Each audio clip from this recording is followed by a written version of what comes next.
Yes, it's getting late, so we're gonna jump right on in. So come on in here. Yes, honey, come on in here. Very quickly. I'm just not waking up. I had a very, very, very, very busy day yesterday and even the day before. So it was my chance to rest up today. And I want to talk about some stuff, and I won't go too much into it because, of course, my window's open and this light is like hot. It's only 7 watts, but I think the way the bulbs are set up is warm. So I don't want to, if I do have to shut my window, I don't want to be here that long. Y'all don't know if you can hear my background or not because it's kind of loud. So listen, there's a few things I want to talk about that I think are very important. And I think that I'm not obligated, but I think that I should speak about them because it is a part of my experience. And it kind of reminds me of what I'm going to talk about. It's kind of like someone outside of your culture, because it is a cultural thing. Someone outside of your culture telling you how to behave, how to identify, how to use your culture, which is a part of who you are, to express yourself. And I think this goes into a lot of stuff too. So, of course, I want to start by saying to my people out there, Larry, Rico, and Melly, check your mail the beginning of next week. Okay. I got to throw that in there first. So, there's going to be several things I'm going to talk about, but I'm going to try to keep them short.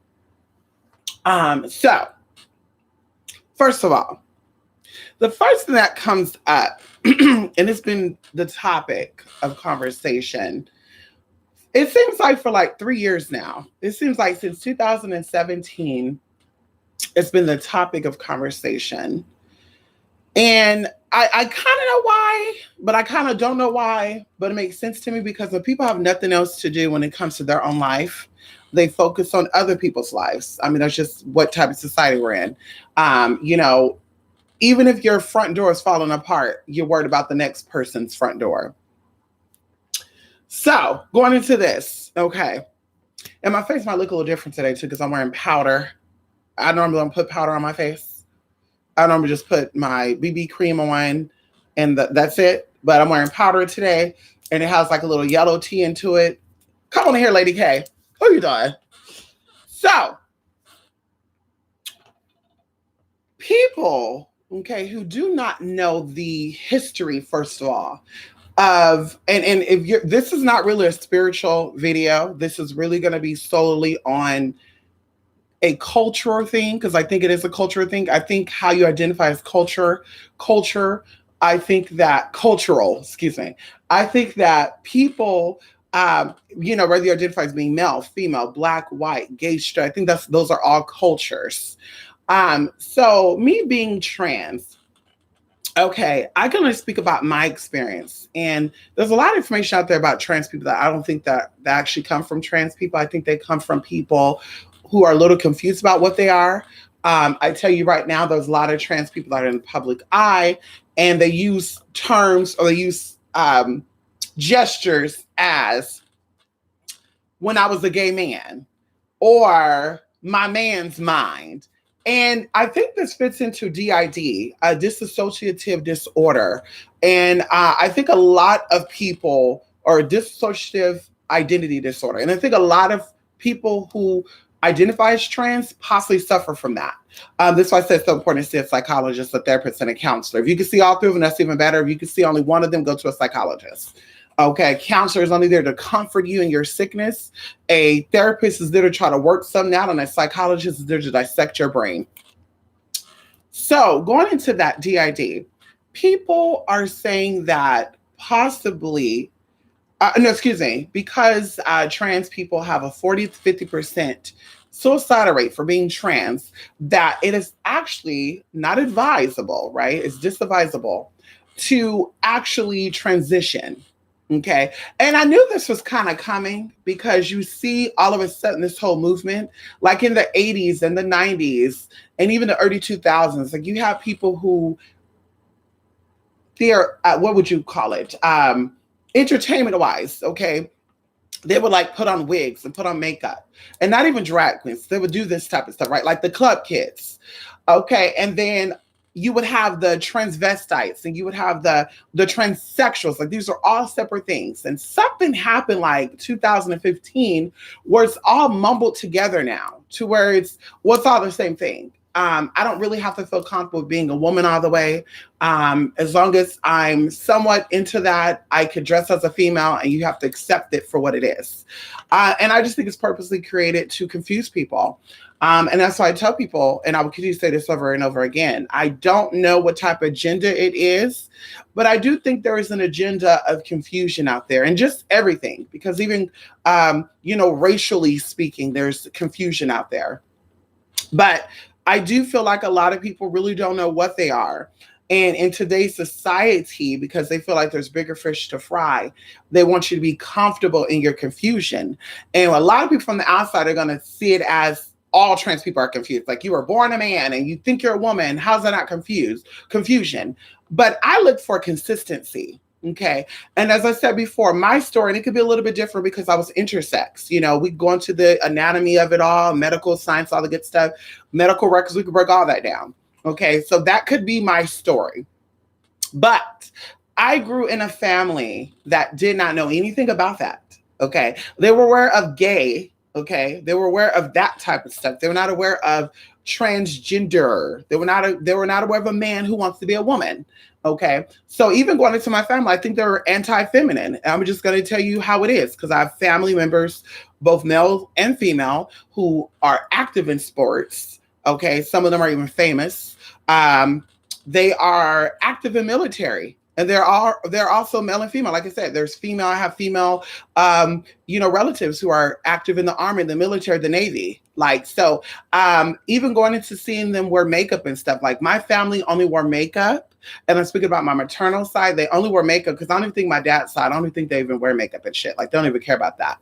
But my mother's side, I think they only wore makeup and stuff when it was a funeral or a wedding. And I think even then you have to drag it out of them because they would only wear their little short kitten heels. They wasn't wearing stilettos. They wasn't rocking 4-inch heels. It was, let me put on a cute little, two-piece, a skirt, a t-shirt, and a blazer. Get this done with. Take my phone so I could take off everything. And that's how they were, right? So for me, I didn't see that type of stuff. I didn't see females put on makeup. I didn't see females get all dolled up when it came down to a date. I didn't see that. So like I said, it was not a nurturing thing for me. It was just something that I grew to be, right? That I've always identified with. And I told you guys, even when I was like 3 years old, okay? 3 years old, probably 3.5, my sister was just born. And someone, said that my sister was a pretty girl. Now, I don't remember this, but my mother reminded me of this after I chose to, say, this is what I am. Period, point blank. Someone said that my sister was a pretty little girl. And I jumped in and I said, well, what about me? And they say, well, you're a pretty little boy. Or you're a handsome young boy. And my mom said, I was so upset. And I said, no, I'm not. I'm a girl. And they were like, no. And I want people to understand this. Between my sister and I, there was another child.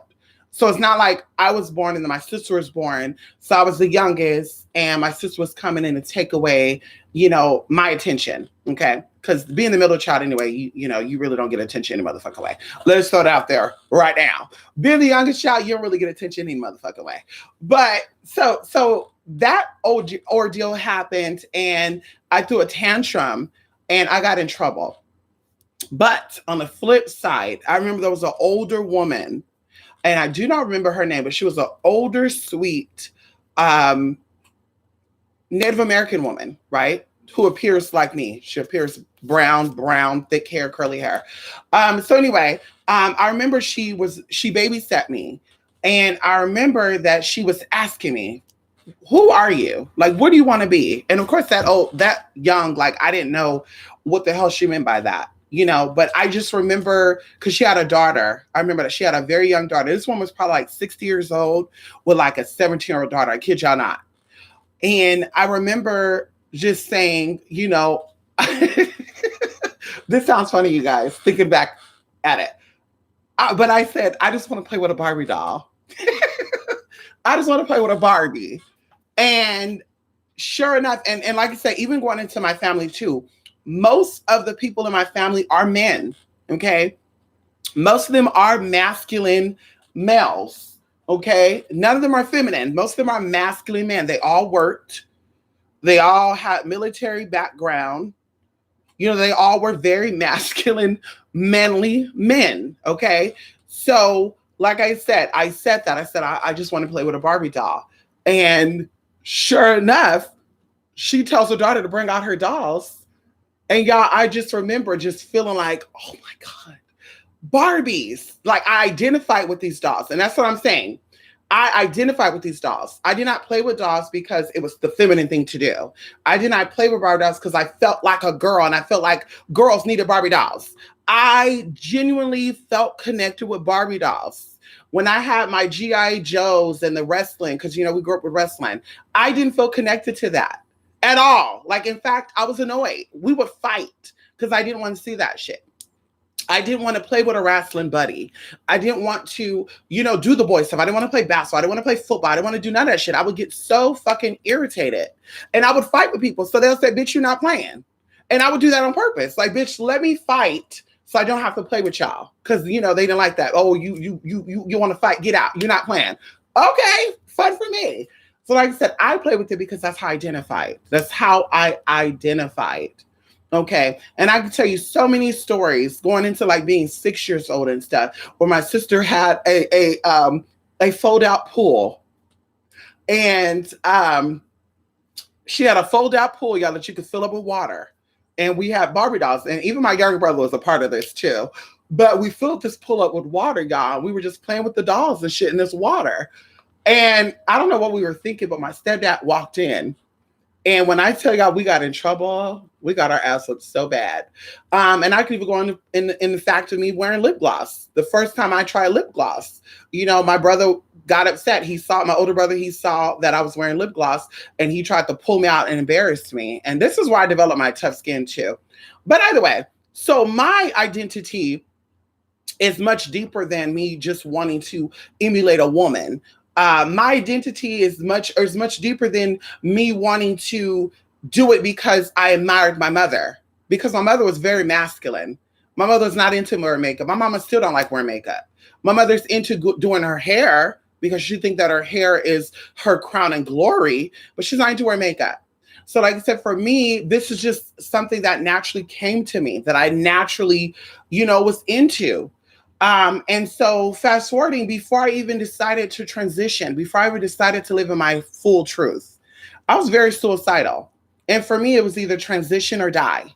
And a lot of people out there who are trans, not everyone, because if this is really your story, then that whole part in, part out would not make you feel comfortable. And I'm not saying this to bash anyone, because I just want you to understand that everybody's life is different.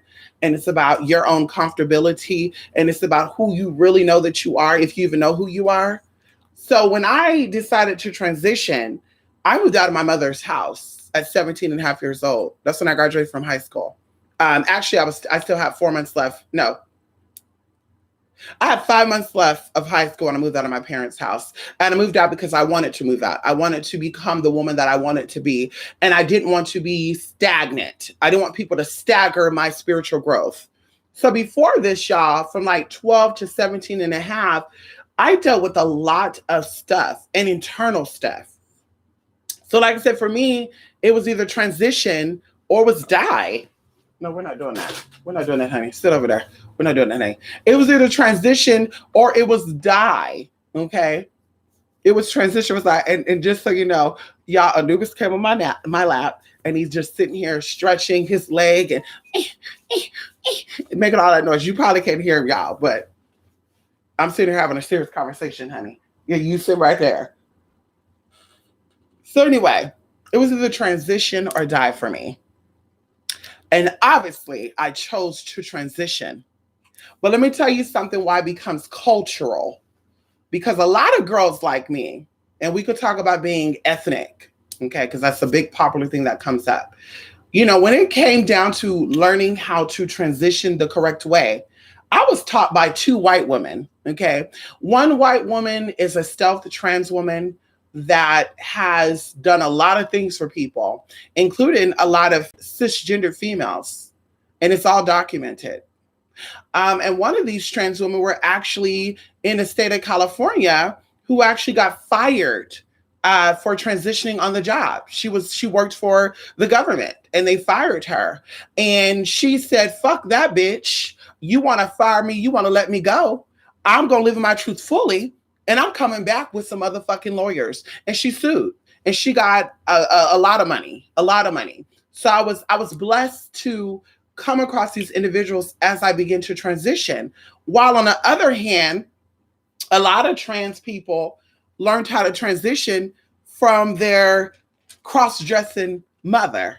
And when I say cross-dressing mother, I mean they met a man who thought it was profitable to transition into a woman, to prostitute. So they took on gay children and they showed them how to become a woman. And that's what I think you have in today's society. You have a lot of trans that are on that level. And I think those are the ones that are the first ones to rush to get surgery, to use that as validation that they are female. I think those are the first ones. Mind you, while the surgery is there, the identity is still male. While the surgery is there, their male name is still there. And that's why I think this comes in at. There's an infusion of cross-dressing meets transsexuality. And that's where it's at. And now you have a new breed of people. Once again, I'm not speaking of people who do not identify with this in any way, shape, or form. Because even back in 2011, my best friend at that time dated a man who did not want to be a woman, who did not like women. In fact, he was disgusted by it. But he would wear very tight pants with glitter, and he would have a beard and a mustache and honey and Miss Thing and he, and I felt some type of way about him because he felt some type of way about me. Like he would like kick my ass and shit, y'all, like literally. And I know it's a jealousy thing. Like, okay, this person is trans, but in his eyes, I was still a man. And this person has a big ass. So he would try to kick it. And I had to let him know, you kick me one more time, motherfucker, I'm whooping your ass. I'm whooping your fucking ass, bitch. If that means me dragging your ass down these fucking stairs so you don't get thrown over by accident, but I'm gonna fuck you up. So he learned his lesson. And even my friend at that time was like, oh, we gotta go. Exactly. Because I was tired at that point of being disrespected by someone who did not know what they were, who were not comfortable with that.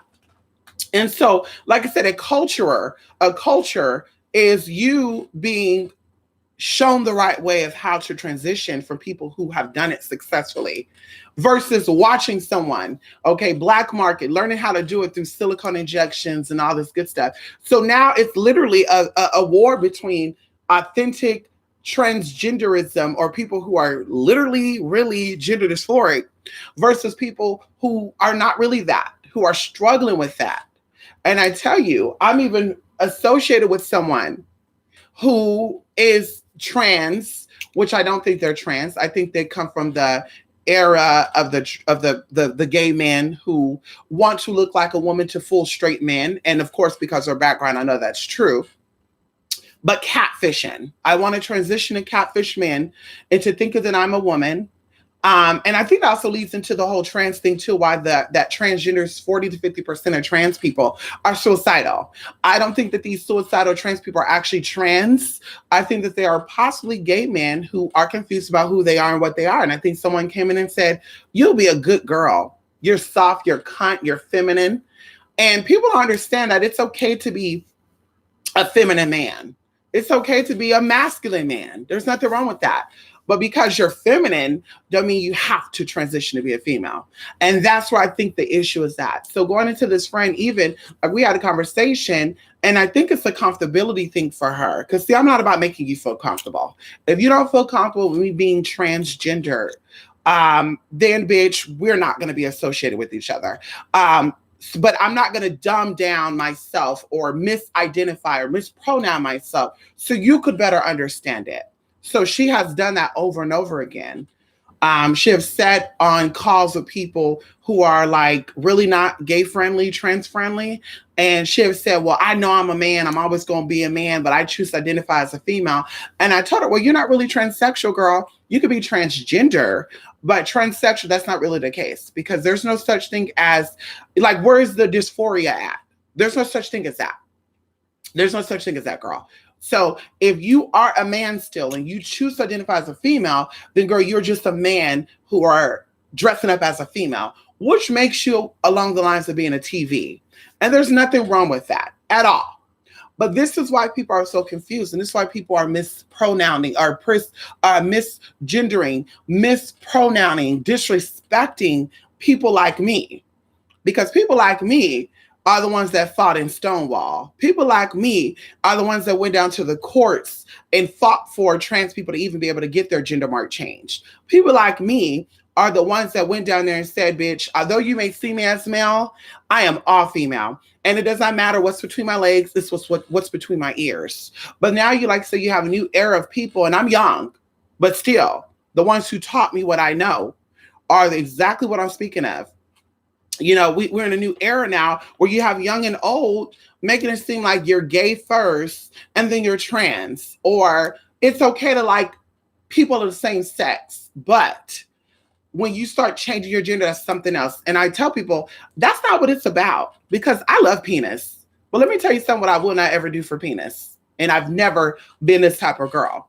I will never compromise my health, my security, my safety, and my identity for any penis. If a man wants me for who and what I am, he has to accept me and all of me. And with that being said, he has to see me how I see myself. So I would never want to be comfortable. And maybe that's why even going into the dom role, you see a lot of girls get turned on by being called sissies and being called punks. They love that shit, especially you Southern girls. New Orleans stuff, y'all love that shit. They call you punks and sissies. You get excited by it. Hell, I think even down there in Florida, y'all do, because the girl down there from Florida, girl, she always want to say y'all call her punks and shit. I think that turns her on. See, that don't excite me. Because once again, I've never openly dated a gay man. I never was comfortable with dating a man who openly liked other men. Because in my mind, I would think that he would see me as a man who thinks he's a woman. So this is why that's not my cup of tea. But like I said, there's just so much confusion going on, and people are just so confused about what is what and how things should be done. And I think that's the agenda, because you give these people who are confused in their identity a reality show. Caitlyn Jenner. You give people that are confused in their identity a platform to speak on. You invite them onto the Breakfast Club, Sydney Starr, Shauna Brooks. Now we're going to name drop. I don't think these women are trans women. I don't think so.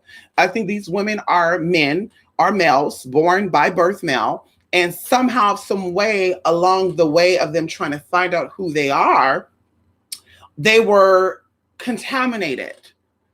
Because I'm going to tell you something right now. I know a girl who is deceased right now, who is trans. And as she became older, she wanted to be stealth. But before she became stealth, she was very much in the scene. She was in a ballroom scene. She was from the DMV area. All the girls knew her. All the girls. Jahira, Giselle Extravaganza, like all the top-notch girls know this woman. Okay, and I think if she was still alive, she'd be like 40-something years old right now. So they all know this girl, okay? And hearing her story of about how she transitioned made me say, girl, like, is that a ghetto thing? And I don't even think it's a race thing, because some people try this race thing like, oh, white transsexuals have an advantage because, they have a family that accept them first, and then all the shit. No. Once again, I think it's a culture thing. I think that a lot of people who are from the hoods and from the projects, I think that they only have access to certain type of people. And unfortunately, they have the Uncle Glorias that are teaching them how to be women. So this is why these people grow up and they're stuck. They're like, I'm a woman, but I still have nigga ways about me. And I'm just like, whoa. Like, I don't think I would ever identify myself as that. I don't think I would ever refer to myself that way. We could go into feminine and masculine, because I think even cisgender females have masculine traits. But as far as going into me saying I still got a nigga mind and this is their words, not mine. I'm still a nigga at the end of the day. Like, I would never do that to myself, girl, because I just don't connect with that. I don't find comfort in that. Okay, I don't find comfort in that. Okay. So like I said, there's just a lot of shit.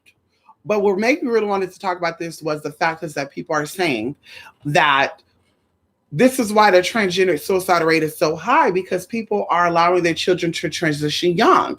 But in fact, the suicide rate of trans people has been higher than what it is now. In fact, in the 50s, 60s, and 70s, it was a lot higher than it was now. And I would even say this too. A lot of you don't even know this. Maybe in the 90s, if you have any uncles or any brothers or even mothers who committed suicide, how you not know that they were not trans identifying? How you not know that they felt as if they were female and they took their own life because they said society is not going to accept me for who I am? So on the flip side of that, that's why I admire and I encourage people who are truly trans and stay in your truth and live your truth, young, old, it doesn't matter. Live in your truth and be who you are, and don't apologize for that. Because it is tough being a trans person. It is tough being when you deal with society, because I don't really find any toughness in that, because in the day, bitch, it's about knowledge. It's about money. And if you have knowledge and you have money, bitch, girl, whether people like you or not, bitch, you can still get where you need to get to and get it how you need to get it. And even going on the flip side, if you are female identifying, if you can pull penis, that's all that really matters. Okay? Because I think a lot of people are miserable because they can't get laid. Let's get into that. I think a lot of men are mad because they can't get no pussy, so they attack lesbians and gay people and trans people. And I think a lot of women can't get no ping, and the ping they do get is bummy as hell, so they want to come for girls like me. Because they said, well, how they getting it? What they getting it? Girl, you would gag. You would gag if I was an exposing type of girl. You would gag on what type of tea I get. And that's why I said I will never be at competition with a cisgender woman. And no, I don't want to be you. I'm proud being who I am. But anyway, that's why I said it's so important to be who you are and accept who you are and love who you are, because no one's going to love you like you. And I thank God that I had my mother, because I remember I had a very breakdown, like when I moved out of my mother's house and I started my transition physically, and the boyfriend I was dating at the time, he got in trouble, some serious stuff, and I had to move back with my mom. God, that was so embarrassing. I had to move back with my damn mama. And I remember I had a breakdown because I said, oh my God, I don't even want to be here no more, because I'm a woman. I feel like a woman. I don't identify being a male. And this is always going to come up, and I don't want to deal with this shit. And I remember my mom, she was cleaning up the what is that? Not even a dining room, not even a family room, y'all. We had like a room when you entered the door. We had a little room before you get to the dining room. Then we have the dining room. Then we have the kitchen. Then we have the living room. So I don't know what that little room is called, but my mom was sweeping that room, and it was not a hallway. It was like an actual little room. So she was actually sweeping that hallway, and she told me, don't you ever speak like that. And you're my child, and I love you, and I support you. And if the world do not love you and support you, I do, and you need to look at yourself. And my mom would just break down a lot of stuff to me, y'all. And I was really like amazed that my mother was saying this. Like, I was so amazed. Y'all was so amazed that my mother was saying this. So anyway, that's what inspired me, and that's what kept me going. And also, like I said, being around people who are positive, because I didn't have people who were LGBT around me. Can we talk about it for a minute? I had one gay friend for about 7 years of my whole transitioning experience. One gay friend. I didn't do gay clubs. I didn't do gay bars. I didn't do Grindr. I didn't do none of that stuff. I had one gay friend. Everyone else that I interacted with was heterosexual identifying. They were cisgender male, cisgender female. They were Christian, they were Buddhist. So like I said, being around positive people, even going into my bosses and stuff, they were Muslim, they were Arabic, Sikh, so like I said, I didn't surround myself with people like me because, of course, I wanted to be comfortable around people different than myself. Okay. I wanted to be able to come into a room with people who does not look like me and be comfortable with that. I don't want to be like, oh my God, I'm the only trans in here. Oh my God, I'm the only brown skinned girl in here. I didn't want to feel that way. So I purposely surrounded myself with people who were positive from different cultures and different walks of life to understand how beautiful God was. Because I think that we're all facets of God. We're all facets of God. So that's what I did. And that's why I encourage my people out there to get out of that segregation bullshit, because the segregation shit keeps you broken. That segregation shit keep you torn down. And even when I see people that are of the Black culture will say, well, the white people stayed segregated and that's how they stayed popular. And I'm like, well, you're talking about the forefront. Because we heard the stories about the white folks who hired the Black people to feed their babies. We heard the stories about the white man who hired the Black male to take his ideas. You know, do your history on African American inventors and you would see exactly what I'm talking about. So publicly, it looks like there's a segregation because socially, the white man would hang out with other white men. But privately, they had a whole bunch of niggas up in there. They had a whole bunch of Asians up in there. They had a whole bunch of Hispanics up in there. And so y'all are trying to mimic that. And this is why you're getting further away from your path. Instead of being who you really are and accepting your truth and living your truth and learning your truth, you're trying to mimic a culture that is not your own, that is not your way. Because even going into the root of it all, how all the instruments was invented by someone who came from the continent of Africa. Even going into the planetary sounds, because we can go into this too, as we talked about in the blue light activation. All the sounds that you hear, the piano, the harp, the banjo, the guitar, all these sounds emulate sounds of planetary energies. So for people to come from Africa and the Middle East and to be able to have that type of, where do you think they got that stuff from? How do you think they access that? But then to have this information and then people come along, they pass through and they take it from you and they make it seem like the first country singer was a white man. And like I said, it's not a race thing. It's where we're talking about how publicly you see it as whites hang out with whites and black should hang out with black. And that's how you're going to prosper. You have to do people how they do you. And that's why I always said, I will continue to say, Hobby Lobby may not like gay people, trans people, but bitch, they use people like me to get where they're at right now. Because you cannot tell me they don't have any gay managers or any gay employees. So bitch, you're going to use people like me to get where you're at right now. I'm going to use you for your cheap ass candles that work. That's very effective. That got beautiful scents. So I'm going to use you like you use me. And that's where it comes down to. You have to use people how they used you to get ahead. And the minute you learn how to do that, that's when you're going to excel. But the reason why you're not excelling, because you're about segregating, you're about well, it was the racism was popular for white people. So why can't it work for black people? It worked for Asians and Hispanics. Why can't it work for us? What? Do you not know that most Asians are darker than your black ass? I mean, I don't want to really throw it out there like that, but can we talk about it? In certain Asian cultures, and as they do with all things, when they do documentaries, they may go for the lighter skinned Asians. You know, they call them green Asians, so they might go for them. But if you actually go to Asia, Indonesia, Micronesia, Singapore, India, the Middle East, you're going to gag when you see people who are your shade and darker. You're going to gag. Even if you go to the Latin countries, you're going to gag. So you're miseducated. You're misunderstanding, and you're using where you learn or what you know at that point to try to access the whole world. And this is why it's failing. This is why it's failing. And we're going to keep it there because, like I said, I don't want to get into too much stuff. So going into that whole thing, educate yourself on people. Sit down and talk to people who are of trans experience, like myself. And you will surely learn that as we transitioned mentally, physically, and emotionally, we have become more healthy. Okay. Before I transitioned, I was miserable. Before I transitioned, honey, I didn't like people. I hated humans. I hated men. I hated women. I hated black. I hated white. I hated every motherfucker who can talk because you always had a motherfucking opinion and I didn't want to hear it. Okay. Before I transitioned, I didn't want to see myself in the mirror. Bitch, I was disgusted by myself because I would say, bitch, what is that? Before I transitioned, girl, what? And thank God I didn't have much facial hair. Well, bitch, every chance that I get, bitch, girl, get, bitch, this shit gotta go.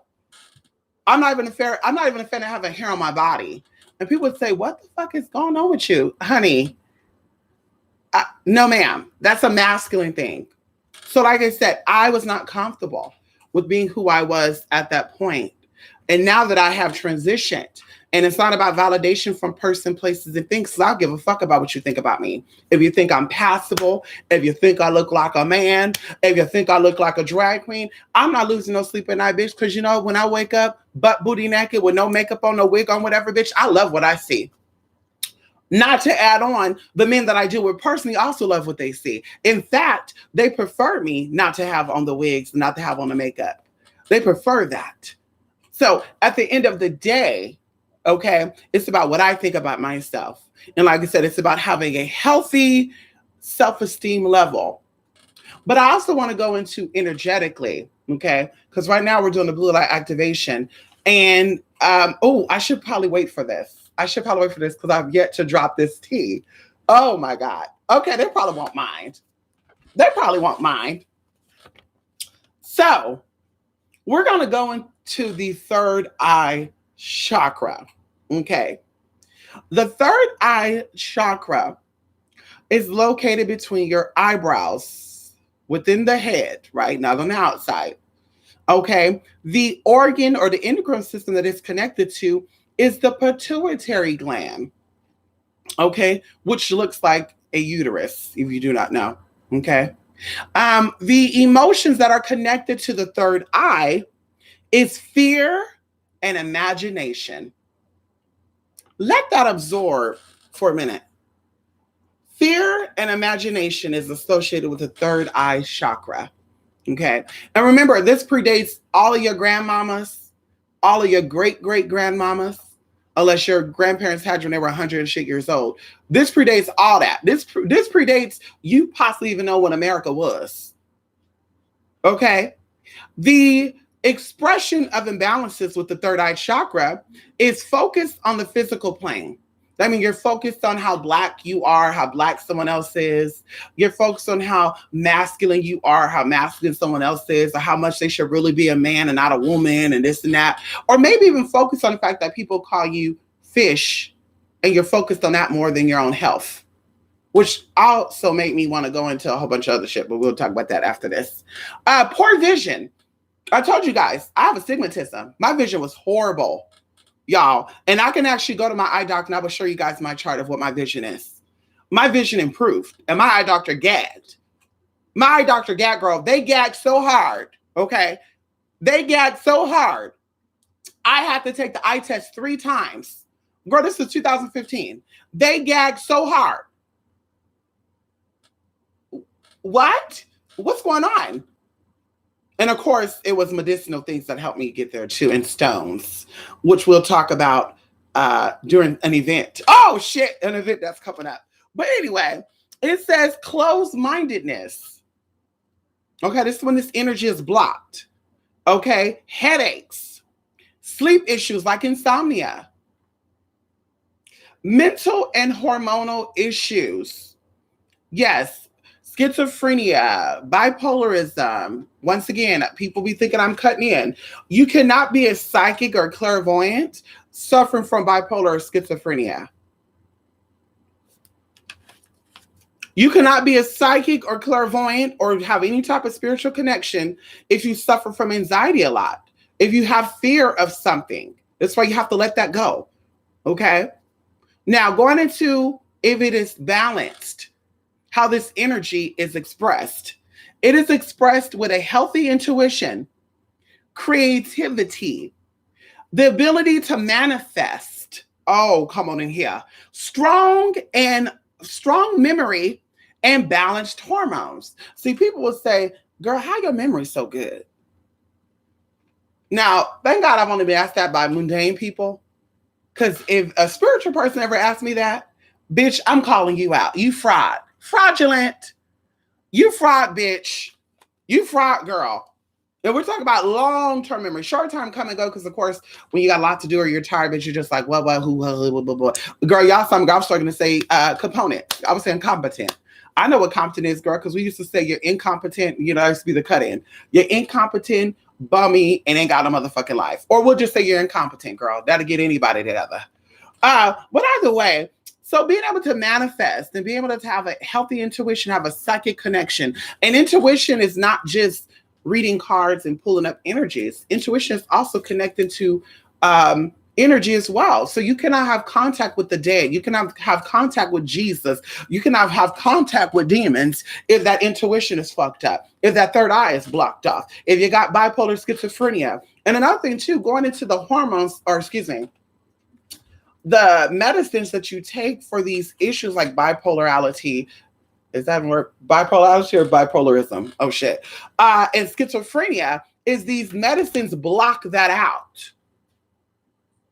So anything that you're getting while you're on your meds are not authentic. And that's quite scary. I'll be scared of that, honey. Any spirit coming through on me while I'm taking bipolar Zoloft and shit, Seroquel. Girl, me on Seroquel and the spirit come to me, or better yet, even high. Oh my God, the spirit is coming to me, y'all.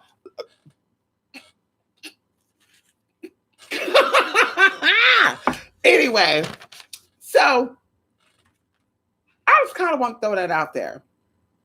Okay. Be who you are. Learn who you are. If you don't know who you are, the best way to learn who you are is surround yourself with people who don't look like you. Because see, a lot of people say, oh, you need someone like you. You need someone that is black to teach you how to be black. No, the hell you don't. Bitch, you'll learn how to be black when you go into a room full of white folks, a room full of everybody.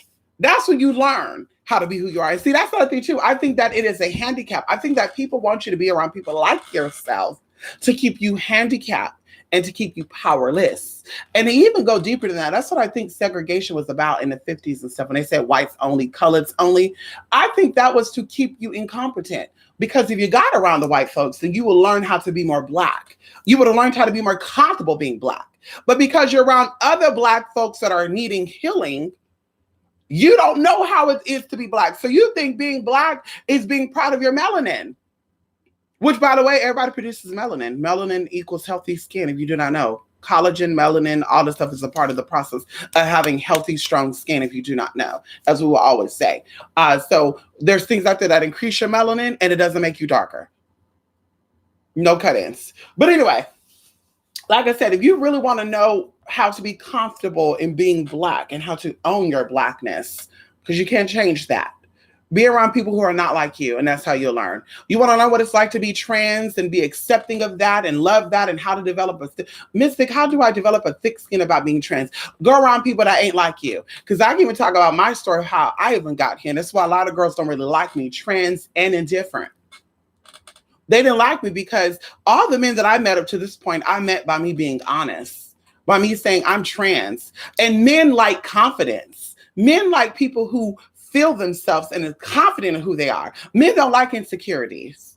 So me saying I'm trans and I don't care if you want me, and whether or not you like it or not, I don't care what you think about this, I'm who I am, I'm gonna keep it moving. That made them say, wait, hold up, wait, what? And it blew their fucking mind. And they wanted to get to know more of that girl, more of this girl. But then you have girls who said, I'm not going to tell him I'm trans. I'm going to tell him, I'm not going to tell him. I'm just going to make him think that I'm a woman until we get down to having sex. And then, of course, when you tell the man he doesn't want you, then you're upset and you're like, well, he doesn't know. That's insecurity, sis. There's nothing confident about a man or a woman who is not secured about who they are. There's nothing sexy about that. So even if a man does accept you for being trans before you tell him, and after the fact you tell him and he accepts it still, you might want to think twice about that, because in my mind, I'll be thinking to myself, like, well, what you struggling with? Because there's no way that you love me even after I fooled you, and you 100% love who you are. Because who you love, or if you love yourself 100%, you don't tolerate people who don't love themselves 100%. Like energy attracts like energy. Which makes me segue into something else. And I want to say this before I'm done, before I look down at y'all in the chat. Y'all, let me ask y'all this. Are y'all okay with friends getting to know other friends? Something about that just irritates me. I don't know what it is about that. Like, I'm not okay with friends that you've known, even if you knew them both at the same time, or you knew this one longer than this one, and then they meet each other, now they're friends. Something about that bugs me. Because I just think that it's messiness, because you're going to accidentally talk about the other person, the third person. So I'm not a fan of that. And girl, we're going through that right now. So I'm just like, honey, I might need to cut my friendships short. Well, not one, but with both. And just say hi, bye, we keep it moving. No cut in. Because bitch, at the end of the day, honey, Girl, there's 8 billion people out there, girl. You can find your own friend. If we don't got that much in common, how do you like my other friend? Oh, well, we got a lot in common. How? How if this bitch is not really my friend, I just talked to her, and you're my friend, and we connect because we have a lot in common with each other. So we have a lot in common with each other. She don't have a lot in common with me. How does she have a lot in common with you to make you say, "Oh, this gonna be my friend"? Especially when you're a public figure too. So all the other people that hit you up, girl, you can't befriend them. You trying to be a little messy, bitch, but it's fine though because that bitch don't know shit about me anyway. Ow, come on in here. Come on here. So let me scroll on up. Come on in here. Come on in here, pretty and intuitive. How you doing? Come on in here. Yes. Let's scroll up, Lady K. Come on, Julie Joy. Come on here, Julie Joy, bitch. Come on here, Queen of Plants. Yes, I rise, Connie. Come on in here. When I was 3 years old, my grandpa bought dresses for all my female cousins and not me. And I was stopping until he finally bought a dress for me. There you go. See, it happens at 3. It happens at about 3 or 4, and I think that happens for everybody. Around 3 and 4, you start developing your personality. That's why people with DID and schizophrenia and stuff, when they have a traumatic experience between 3 and 7, that shapes your life. It shapes your life. So definitely going into being intersex or being trans, like that's where you identify at. Girl, I know some trans people that were like, I played football in high school.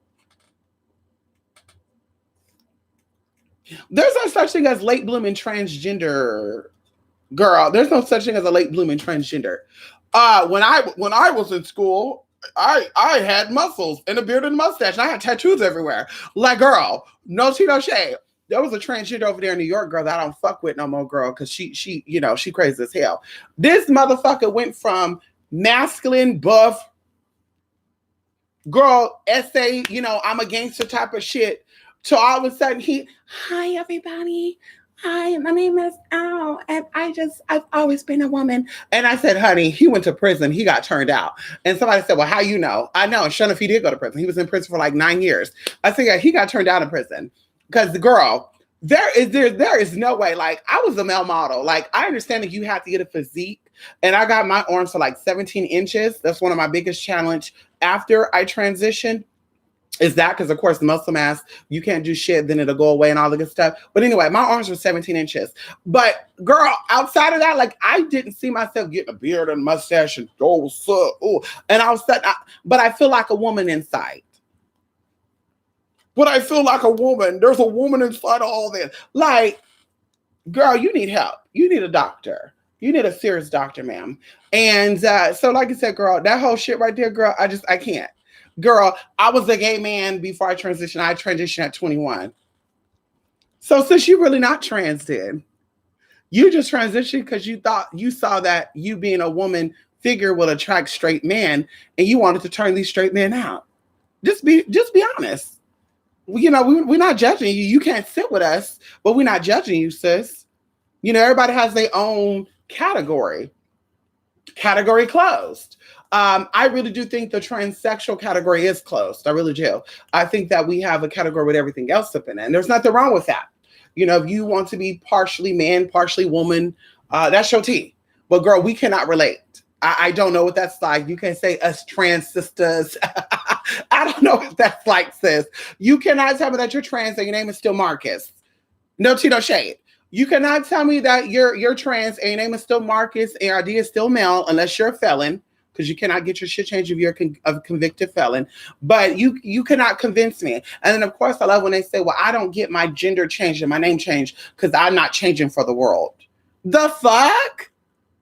Every time you meet someone, you show your ID. Hi, everybody. What do you mean it's not for the world? Bitch, it's for your comfortability. But hey, if you're okay with somebody calling you Marcus and sir and Mr., girl, hey, if you love it, if you like it, I love it. But girl, like I said, you can't sit with us. They got a special table for people like you, girl.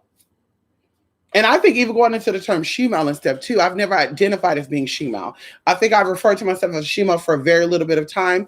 But as me and my sister were speaking last night, we were saying that the term she-male is really a gay man who dressed up as a female. And also there's two categories to that. A she-male is a gay male, okay, who dressed up as a female or who transitioned to female for money, okay, or to get dick, or it is someone who will do anything with anybody. They like men, they like females. They're comfortable slinging their penis around. I'm proud of it. I can sling it around anytime I want to. That shit right there, that's a she-male. So I said, oh my God, I never really thought about that. That's why there was such an uproar, girl. You had all these, cross-dressers upset when RuPaul said she-male. Ain't nobody upset about that term, girl, but somebody who it applies to. Talk about it's a derogatory term. Well, let's get rid of the word nigga, because nigga is a derogatory term for a black person. Bitch, I opened up the wrong window. Hold on. Can we get that? Can we get that, ladies and gentlemen? Benz, y'all want to tell RuPaul to get rid of, you got she-male. Let's go ahead and get rid of the word nigga. That's right. Let's get rid of the word nigga. So, because that's a derogatory term for black folks too. See, and if you say it's not derogatory, then let the white people use it. You can use it, girl. I don't care about it, girl. You can use it, girl. You can use it, honey. What's good for the goose is good for the gander, honey.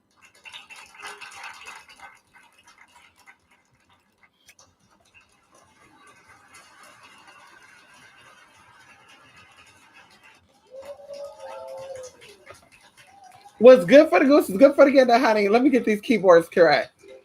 Hello, I said what I said, bitch. Let's get rid of that word too, because that word is very derogatory. Because see, nigga leads into nigger, and then y'all upset with that word too. So let's get rid of all that. Let's get rid of that too.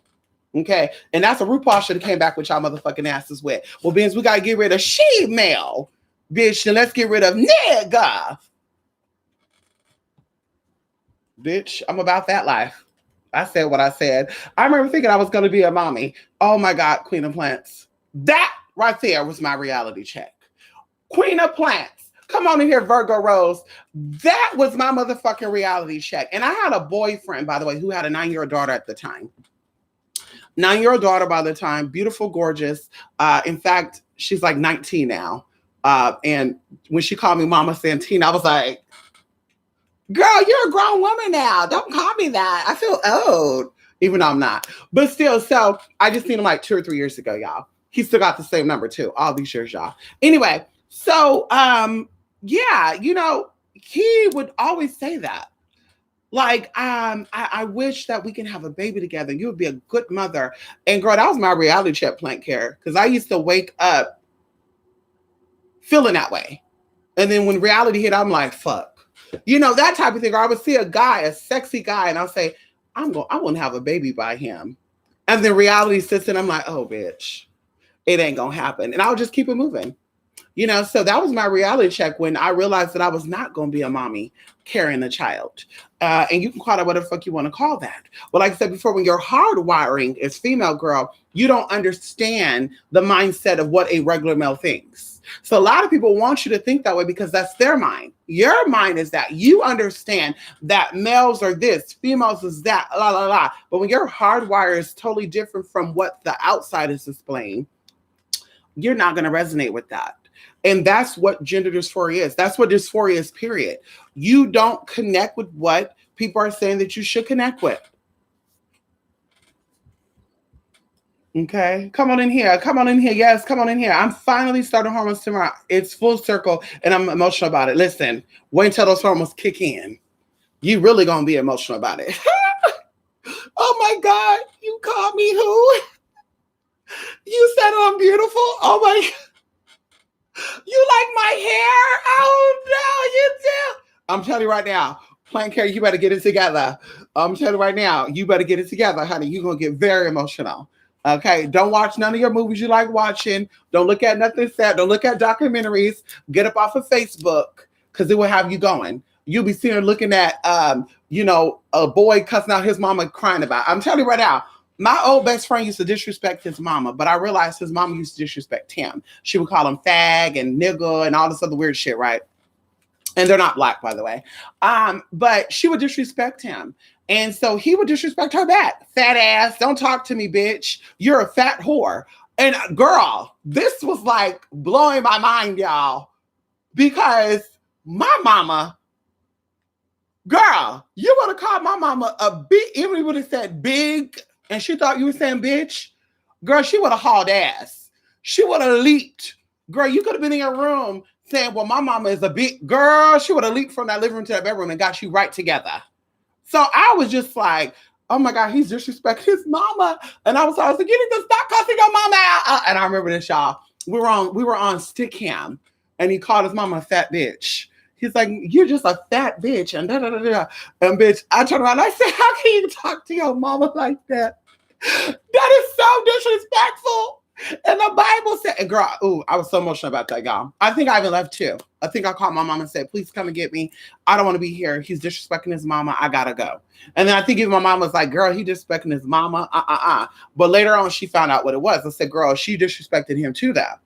She would call him fat fart, fat faggot. She would call him all that.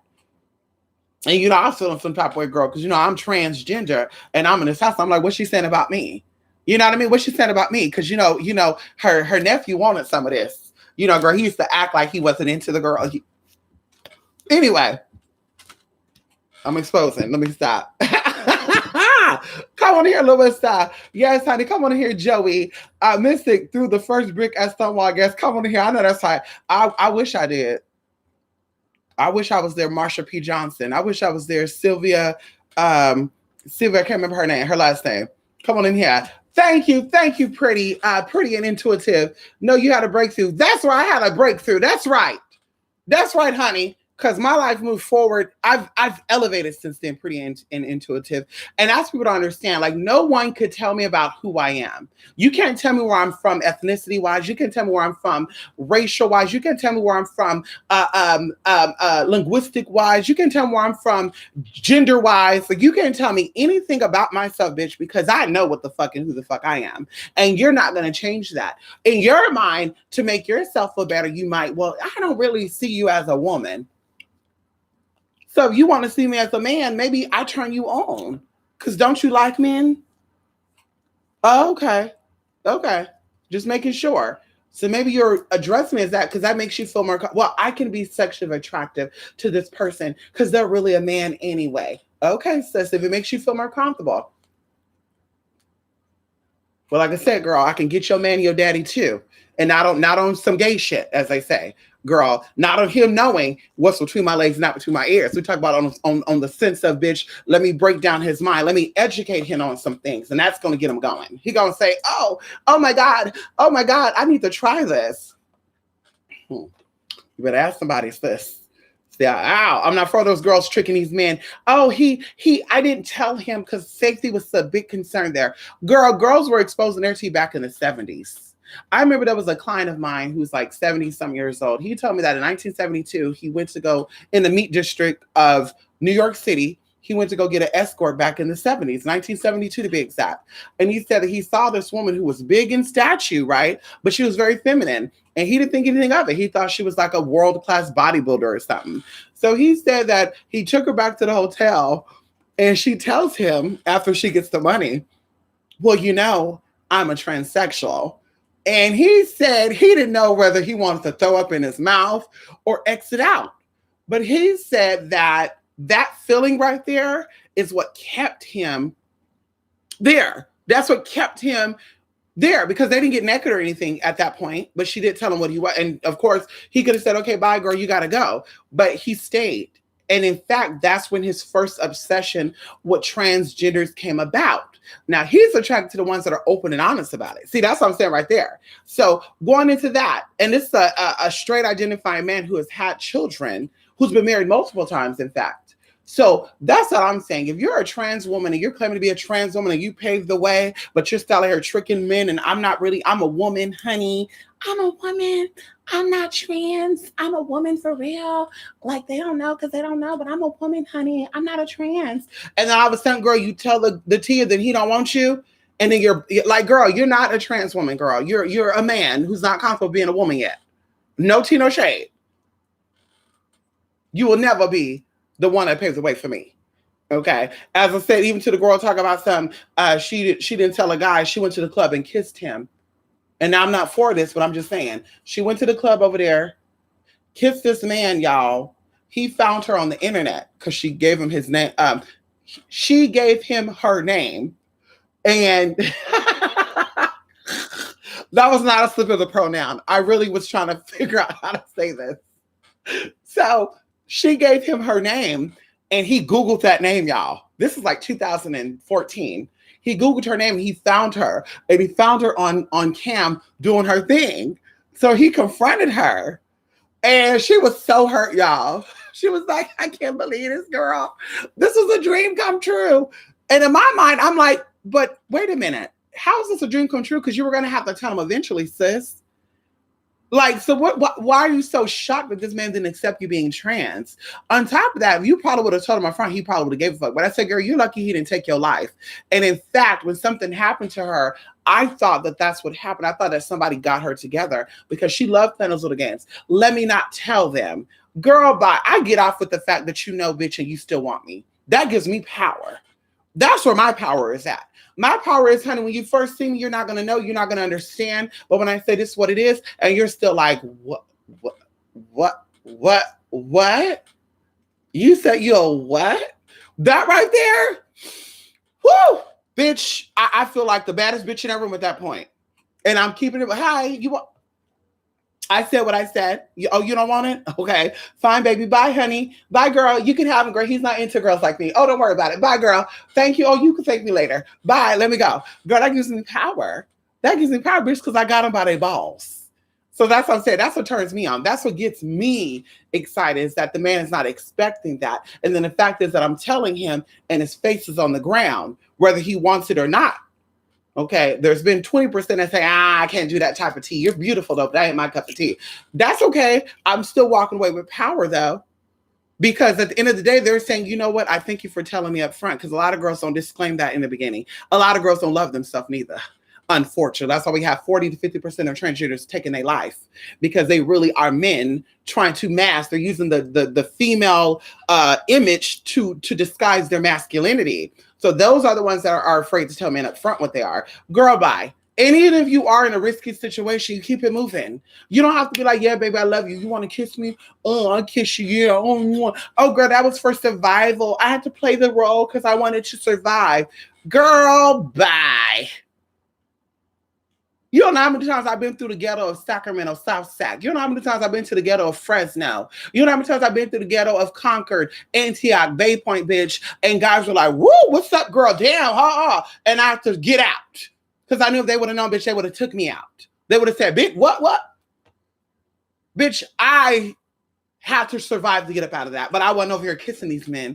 Ooh, daddy, I love what I see. Can I grab it? I won't do it on it, girl. Honey, I'm sorry. I already got a man.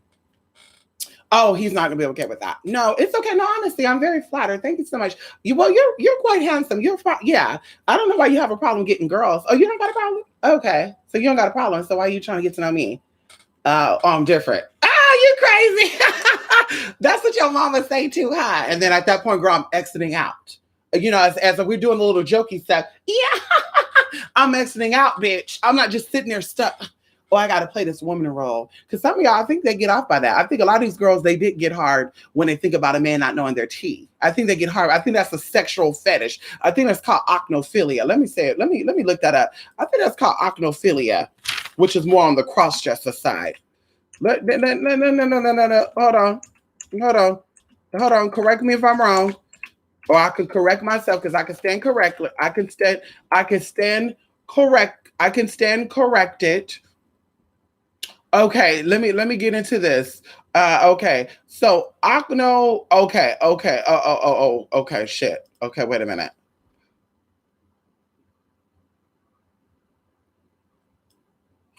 Let me see what this is. Because I'm probably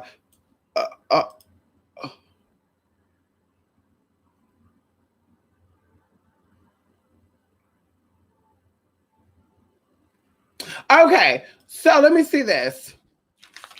Because it bring me up to this website, honey. Hold on. Definition. I might be saying the wrong thing, honey. Oh my God, it won't let me pull it up.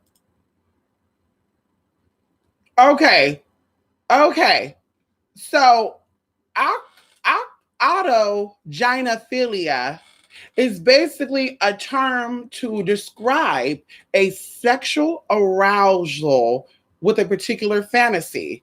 But normally when people say this, they're saying that when someone sees themselves as a woman, they get aroused by it. See, this is cross-dressing because cross-dressers, they get excited by that. They want to see themselves as a woman. They're like, oh my God, I'm so hot. Oh, I got to give it up. Oh my God. You know, that type of stuff. Not trying to be funny. So yes. So autogynephilia is what I think a lot of transsexuals nowadays suffer from. I myself don't suffer from that. I don't get turned on when I see myself in the mirror as a woman. I don't, I don't get excited. I don't say, oh my God, I will do myself. I don't do that, honey.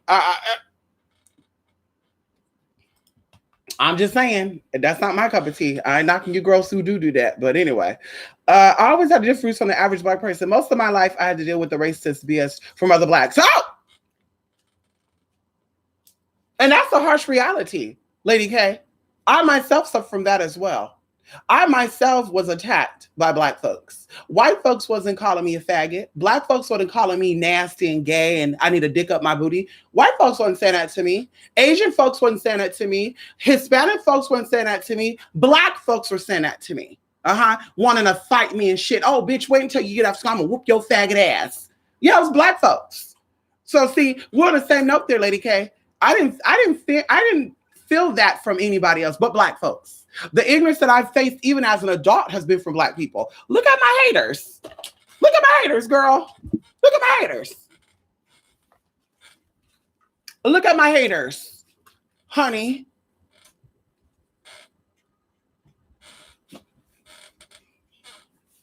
And I'm going to continue to say this too. When it comes to Black-owned businesses, they tend to be a little bit overpriced. And that's just, it is what it is. Going into, there's an African beauty supply place over here, y'all, and they hire African-American people there. I guess, I don't know why they call it African beauty supply. I don't know if it's owned by Africans. I don't know. But girl, when I tell you this right now, I went over there to Walmart. Walmart had a soap for $2.67. I went over to the Asian Korean store. They had the same price. Actually, it was $3.99. I went to the African store, y'all. They wanted $8 for that motherfucking soap. And I said, honey, you got to be out your rabbit ass mind. And I didn't think about how offensive that was. Well, I left out. Bitch, I'm not going back. What? Girl, double the price of the Asian. And the Asian is almost double the price of fucking what Walmart was selling for. So it's like, girl, no thank you. No thanks. No thanks, honey. I just cannot wait to fully transition, okay? I got my GSC appointment this year. So excited. Come on in here. I know that's right. I don't feel like sexual reassignment surgery fully transitioned you though, because it's always going to be here. So there's a lot of girls, Louis, and this is why they advise you to see therapists before you get the surgery done and after you get the surgery done. In fact, when you get the surgery done, you need to actually go to therapy more than you went before you did. Because of course, going into that, if your mind was not healthy before you got it cut off, it's not going to be healthy after it got cut off. Like if you were like, cut it, I don't like it, get rid of it. Imagine when it's gone and you've had it for all your life. So anyway, you need to see therapy even more. And like I said, transitioning is not here. It's here. Okay. Silicone in your body with curvy hips don't make you more of a woman than a bitch who don't got that done. Breast implants don't make you more of a woman than a bitch who don't got that done. What I go by, honestly, is first of all, we know that men suffer from facial hair. We know that men has a male mark on their ID. We know that men have a male name. So the first thing you're going to go for is attack the masculine things first. Well, let me get my name changed. Let me get my gender mark changed. And then let me get my facial hair done. But like I said, there's a lot of girls out there, girl, that are trans, girl, that got silicone up the yin yang. And when the makeup's off, girl, you see razor bumps and shit all up here. And I'm not cutting in. I'm just saying. And girl, you've been transitioned for 20-something years. No cut in. We even had a sister down there in Florida, Tampa to be exact. Hey, girl, Clearwater, St. Petersburg, somewhere over there, where she gonna try to be my trans mother, getting on camera with a do-rag and a beard and shit, growing girl, drinking gin and orange juice at 4:00 in the morning. And I'm not even making fun of this person because I do think there's something mentally wrong there, because she was acting like there was a crowd of people in the room and shit, where she said, they're saying that you're not proud of being trans. And I was like, who is that girl? And she said, over here, these people. And girl, I'm looking, like, I'm looking through the camera like, who's she talking to?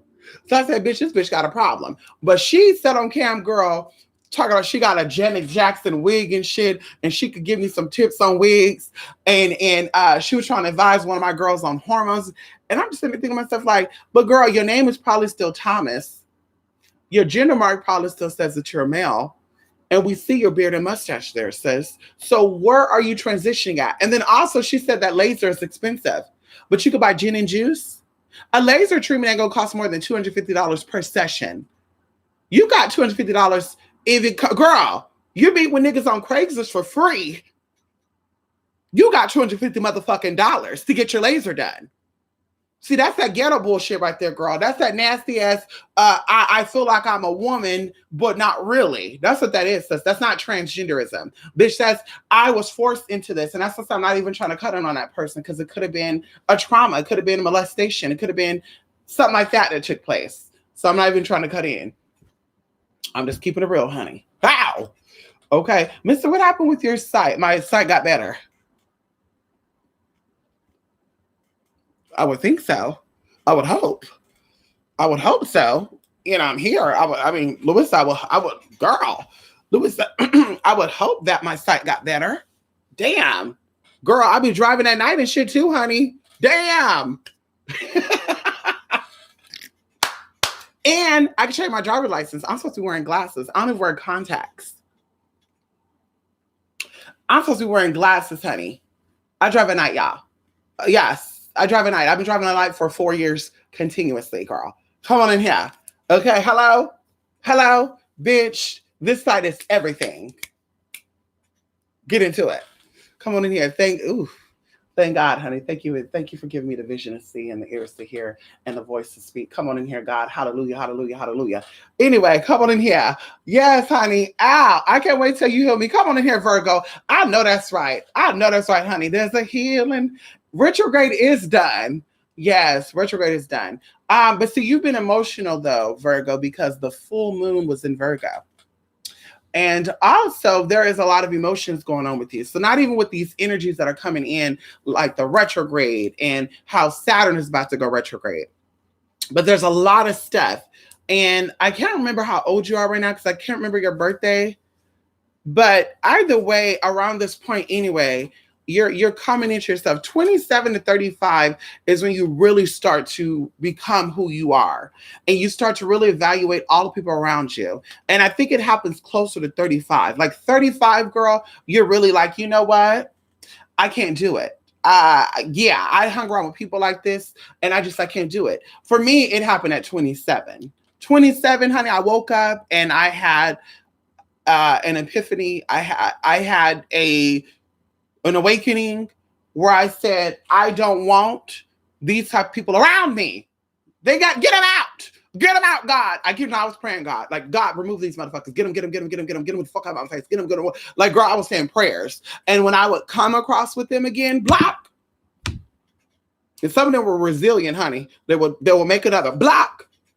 Bitch, I'd be out in public. Hey, girl. And I'm just like, God, I said, keep those motherfuckers away from me, God. Strike that bitch down. And I shouldn't have did all that. But anyway, they had to go. Come on, acnogenophilia. Come on in here. You know about it. Come on in here, Plant Care. You so young and so educated. Come on in here, Plant Care. You my type of girl, honey. Come on in here. Girls were exposing their people. Oh, come on here, Larissa. They sure was. You speaking about what's her name? In fact, in the 20s was the first transgender or the transsexual uterine implant. I think her name was Dove. Oh, y'all don't know about that, huh? She was from Sweden. Yes, honey. She was a Swedish woman, honey. Yes, we love Sweden. Hey, Sweden, we gotta go to Sweden, honey. Julie, Joey, and we need to take a trip over to Sweden, honey. We love Sweden. Hey, Sweden, we love over there. And Holland, yes, and Netherlands. Hi, babies, we love you, honey. Yes, and I forgot how to say milk in Swedish. But anyway, but yeah, she was from Sweden, honey, and she had a uterine implant. Unfortunately, she passed away, but she was the pioneer in that. And yes, there's a lot of trans out there who have had a uterine implant. If you don't know, now you know. It costs a lot of coin, but like I'm not here to expose, because of course that's what people look for. There's a lot of people out there that are actually transgender and are born anatomically male at birth that you're not even aware of. And we'll keep it at that because I'm not in the business to exposing. When I met my one of my teachers, she actually exposed a lot of girls' tea. She said, I need you to look up this girl and I need you to, trace the steps and find this and find that. And she said, how you know this and that? Oh, and Dr. Ousterhouse. Come on in here, Dr. Ousterhouse. Dr. Ousterhouse, I don't think he's still in business anymore. I think there's another man in there. I think it's Dr. McCrane over there in San Francisco. Come on in here, y'all. All my girls, you know who he is, girl. He do FFS. Hello? He breaks the faces down. See, I don't have to worry about that, girl. I think my face is soft enough. When I see myself, I see indigenous. I see indigenous woman. So we're not breaking this down. Y'all may see Wendy, you may see Holiday Heart, but I see an indigenous woman. I see Queen Latifah. Anyway, I'm playing. But anyway, so going into that, Dr. Ousterhouse had a website, right? And on his website, he had a diagram of the female cranium, right? The female and the male cranium. And he also had the bony tissue, right? The bony tissue. And what makes your face masculine and stuff. So he broke down the forehead and how men have more squarer foreheads, or I wouldn't have more rounder. So I said, okay, I don't need my forehead done because I have a very round forehead. Going into the ears and stuff, because they can pin their ears back. Like females have smaller ears when it comes to their face versus men. Men ears are usually big. So I said, I don't got to worry about my ears. I got female ears. So you break down the cheekbone stuff too. Like the cheekbones have to be in a certain ratio between the eye. Okay, I don't got to worry about that. This is that. This is cunt. This is cunt, girl. We don't got to worry about that. But what made my face masculine, and a lot of people are probably going to gag right now because they're probably going to say, I would think the jawline, and it's not the jawline. It's actually the distance between my lip and my nose. In fact, if I was to have, I don't know if you know that or not, but men have a longer, I forgot what Cupid bow between their nose and their lips. But see, believe it or not, my mom does too. So I guess my mom have a man's face too. Okay. So if I got my lips to be a little more plump, maybe I can draw it on with lipstick. Where my lipstick at? If my lips were here, girl, I would be really cunt. Girl, you can't tell me shit. Hello?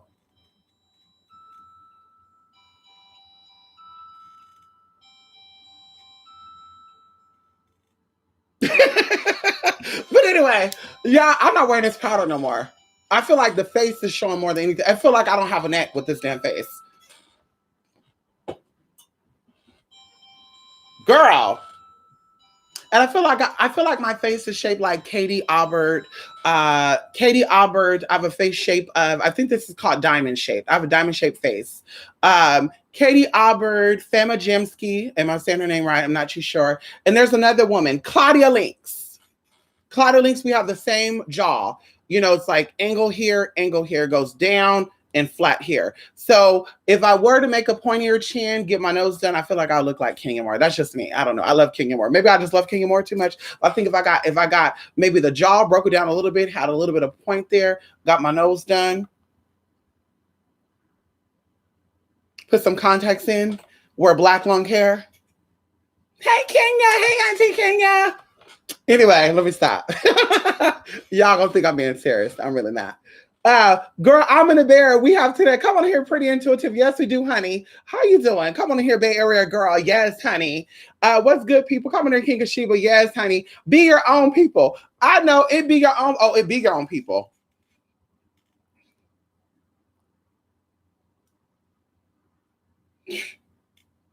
You go around white folks and shit, they make you feel good about yourself. Now, that's the thing. I don't know y'all story.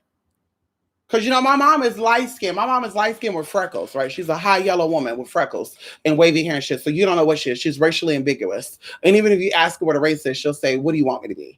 But anyway, going into that, and she tans a little more than she used to be. My mom used to be like Beyonce color. Now she's a little darker than that. But anyway, going into that, there's a city that's not too far from here that everybody's saying is racist. And my mom is like, yeah, it's racist there, girl. I wouldn't be there at nighttime. And I'm just like, what have you experienced?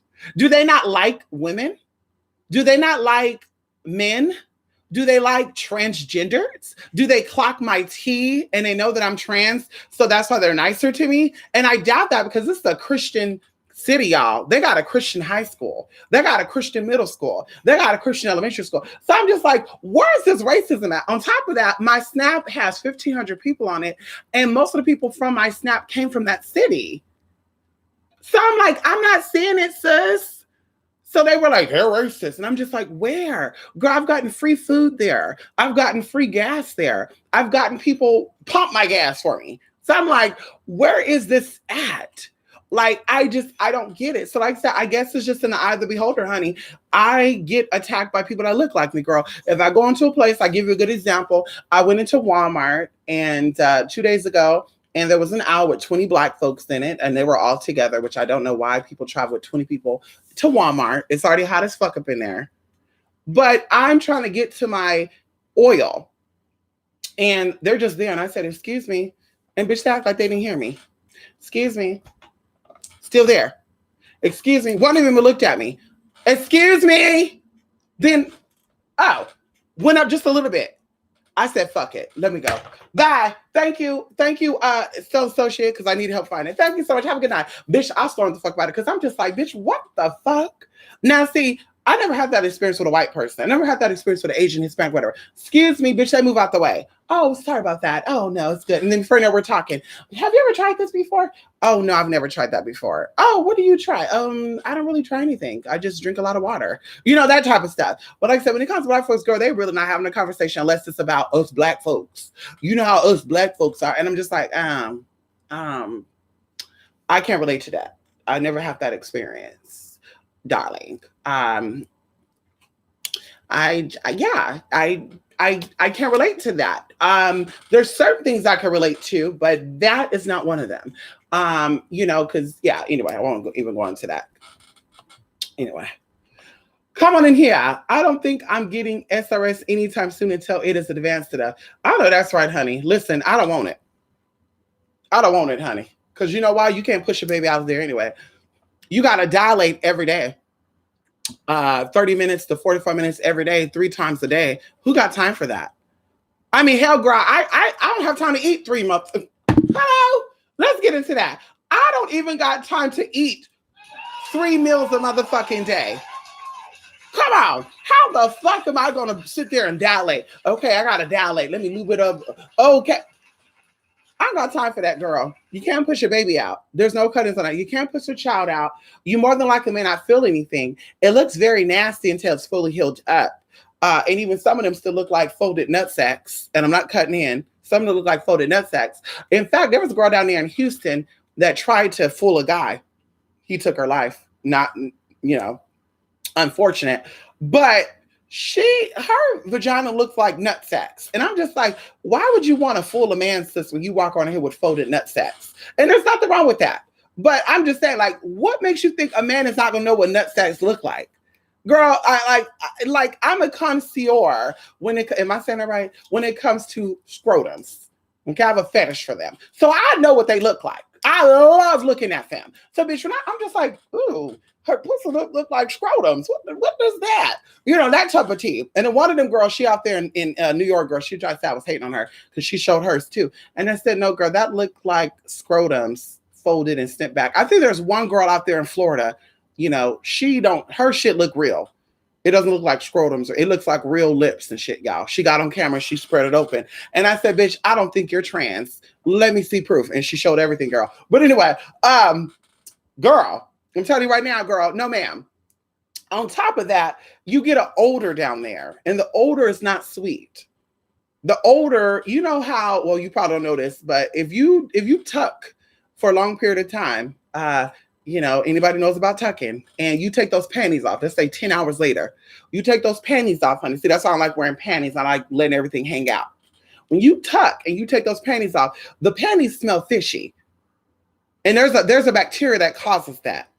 So girl, when you get that done, it smells like peroxide. Okay, peroxide. There you go. Put peroxide on your skin and smell it. That's what it fucking smells like. Girl, no, ma'am. No, I'll pass on that. I think I'm proud. I think I can keep what I have and everything is good. I don't have to use it. Definitely if my man is insecure about anything that may be, girl, we're not compatible. And that's just what it is.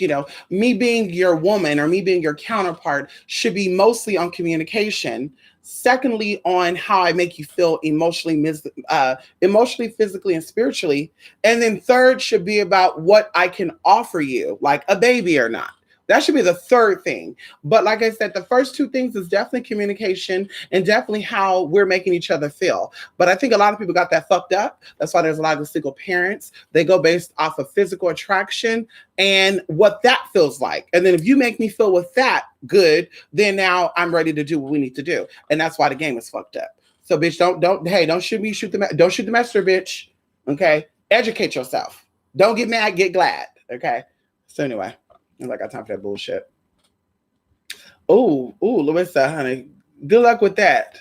Come on in here, Joey. Thank you, Joey. Come on here, King of Shiva. Ow. The full moon worked wonders on the bitch's mental no shade. It sure did, honey. It had you going through, didn't it, Jay? Oh, it had you going through. You were like, and you had the retrograde? Girl. Honey. Oh, thank you so much, Joey. Come on in here. I'm nearsighted with astigmatism. My prescription is like 2,400. Damn. Woo! People think that 2020 is perfect vision, but it's really not. I think it's 2018 or 2016 is perfect vision. So 2,400. Woo! Let me get my prescription, and I'm gonna show you what mine is. Plank hair. Jesus, 2,400, girl. Ooh. Also, yes, there's dilation for a long period of time and potentially for hair to grow. Yeah, before you get the SRS, you have to get electrolysis. You have to get electrolysis, honey. That's when they stick the needle in the hair follicle. They send electricity to it and then they yank it out. That's how I got rid of most of my facial hair. I still get some that comes in, which is the chin. Oh God, it's so fucking horrible. And I get a little bit above my lip, just a little bit. But here, nothing. I used to have like little sideburns that came down here and shit, girl. All that is gone. But yes, you have to get electrolysis down there. Ooh. Mother Country, come on in here. Yes, and keep it real in black. Come on in here and keep it real in black. How you doing? Yes, honey. Yes, honey. Yes. Thank you, Pretty and Intuitive. Yes, honey. Yes, I do. Pretty and Intuitive. I do spiritual work for other people. Yes, I do, honey. I like to focus on healing. I do all other type of work, but I like to focus on healing. You know why I like to focus on healing, Pretty and Intuitive? Because sometimes when people come to you for work, they're like, I want to fuck this bitch up. This bitch called my job. She hated on me. And I'm like, yes, we could do some work to fuck that bitch up, but is that going to solve the problem? So I like to go in and I like to say, well, we can do that work, but let's focus on you. So what is it about this that got you pissed off? Was it the fact that she got you fired, which could be a heaven sent type of situation? Because I'm going to tell you a story about that. Or is it really you always have problems with people hating on you and stopping you? And that's what it is. I've always had hate. Girls always hated on me. And how did that make you feel?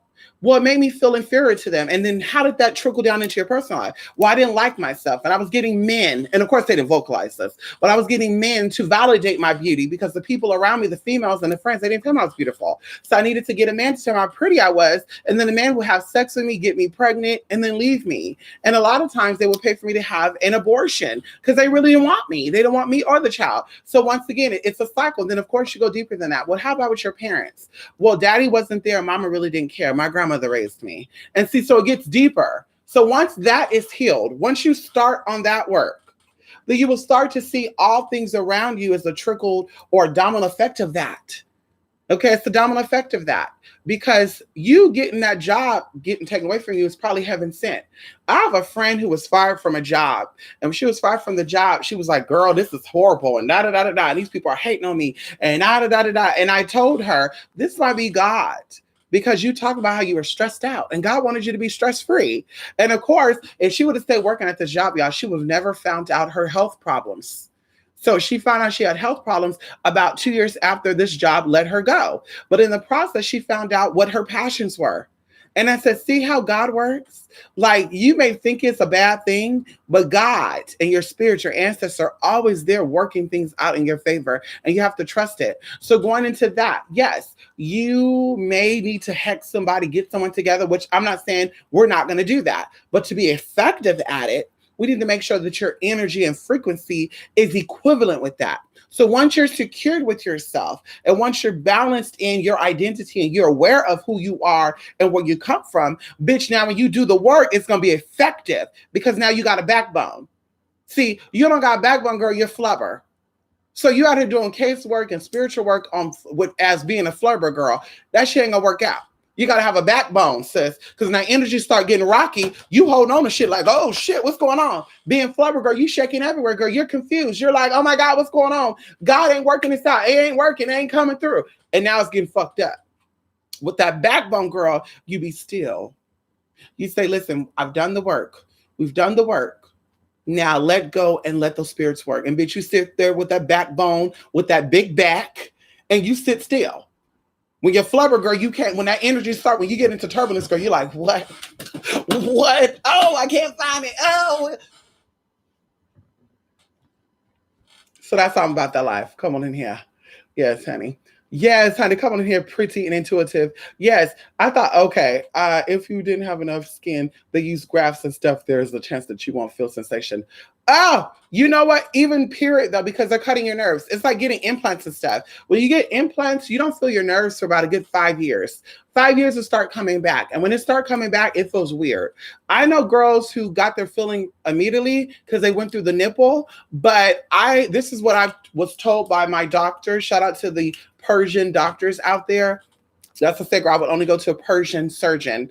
Call me racist all you want to. If you're Persian, I'll go to you, honey. How you doing? Give me a call. Okay, Persian surgeons. Okay, the most beautiful countries in the world come from the Middle East. Who knows? Maybe it's just my past stuff coming up. I don't know, but that's my preference. So he said, I don't want to go through the nipple because it's going to contaminate your milk supply. I don't know why he said that, me being trans, but he also said too, it increased the risk of scar tissue, which can develop into breast cancer and stuff.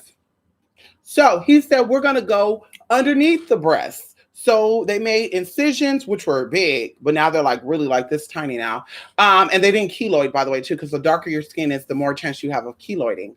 And it did not keloid or anything. But that's what he did. So it decreased the chance of developing scar tissue, which can turn into breast cancer. So like I said, girls through their nipples could feel this sensation, but your nipples will look funny.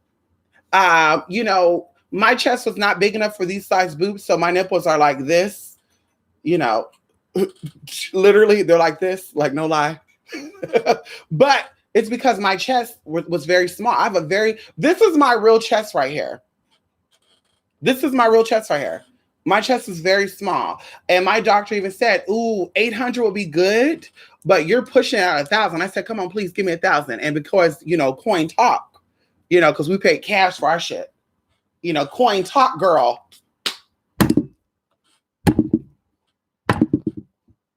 How much? 6,500 plus 25 for what? Girl, coin talked. So he said, okay. So he did 1,001, 980 another, and they're perfectly even. Because, you know, one boob is larger than the other when it comes to woman breasts. I don't know about men breasts. I can't vouch for that, sisters. You know, you once were gay type of girls. I can't vouch for that. But anyway, so where's I going with that? So yes, going into the skin graft and stuff. The nerves. You got nerves down there. You have a lot of nerves. A lot of nerves. And yes, you don't got enough skin, that definitely increased the risk, because sometimes they even got to use your intestines. You know, if you had a little thing like this and you want to get one, girl, they got to use the intestines and shit and fold it in and all that. Ooh, girl, you know, whew, Jesus. You lose like an inch or two when it comes to depth. So, you know, yeah. Anyway, anybody got time for that, girl? I just want my man to know that either way, I'm trans. Post-op, pre-op, or non-op, I'm still transgender. So are you trying to get me to be pre-op so you can be comfortable with dating a trans woman? Because that's the case, girl. You don't need anything. You can go be with a cisgender. Okay. Hello. I'm just saying. Girl, one of the girls that I won't say her name, she's a pretty girl. She had her sex change done when she was like 19 years old, like girl years ago. But she used to get on YouTube, girl, and she thinks she's so cute and shit. I'm flawless, honey. Look at my face, honey. Ow. Yeah, girl, she thought she was one of those girls. But she was dating a guy and she didn't think this guy knew that she was trans, which by the way, she has a horse-shaped face, not cut name. She looked like a horse.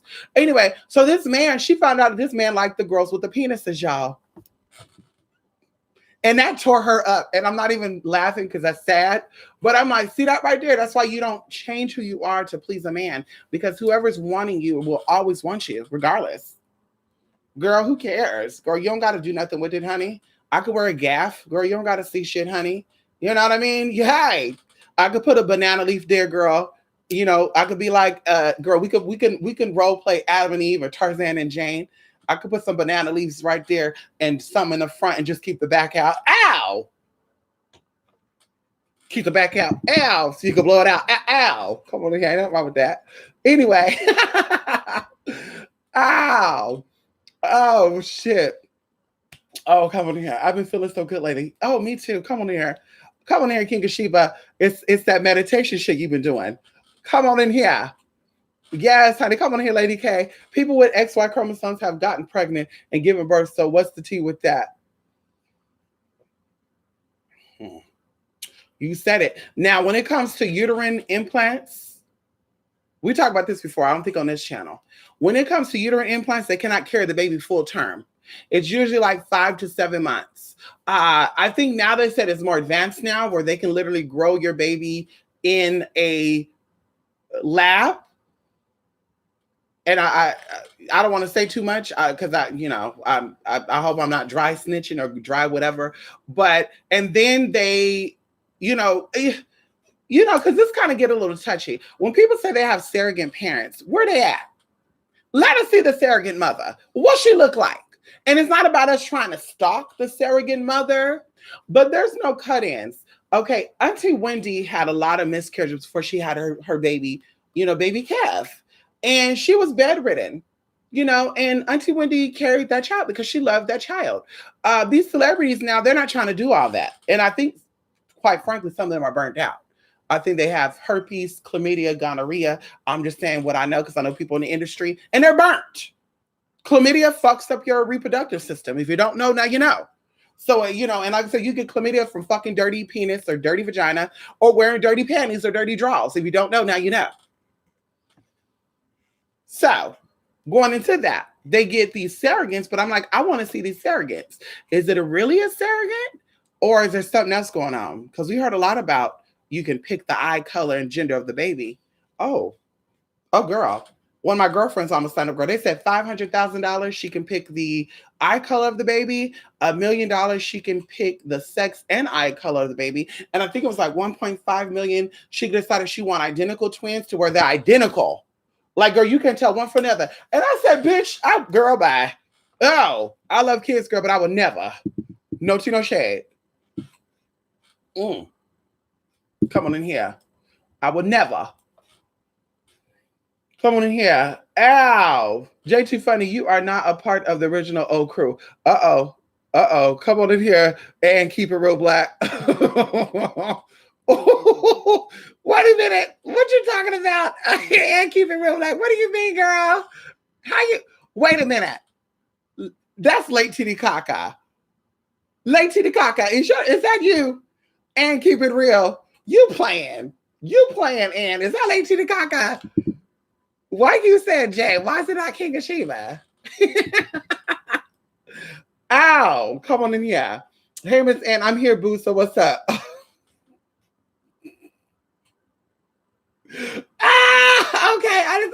I didn't see where y'all were going with that. Yeah, I've been here. I always say I'm not gonna be here long, and I'm always fucking here. Motherfucker, can I get booed off the stage or something so I can go? Can somebody say, bitch, you gotta go? Huh? Can someone say, bitch, you gotta go?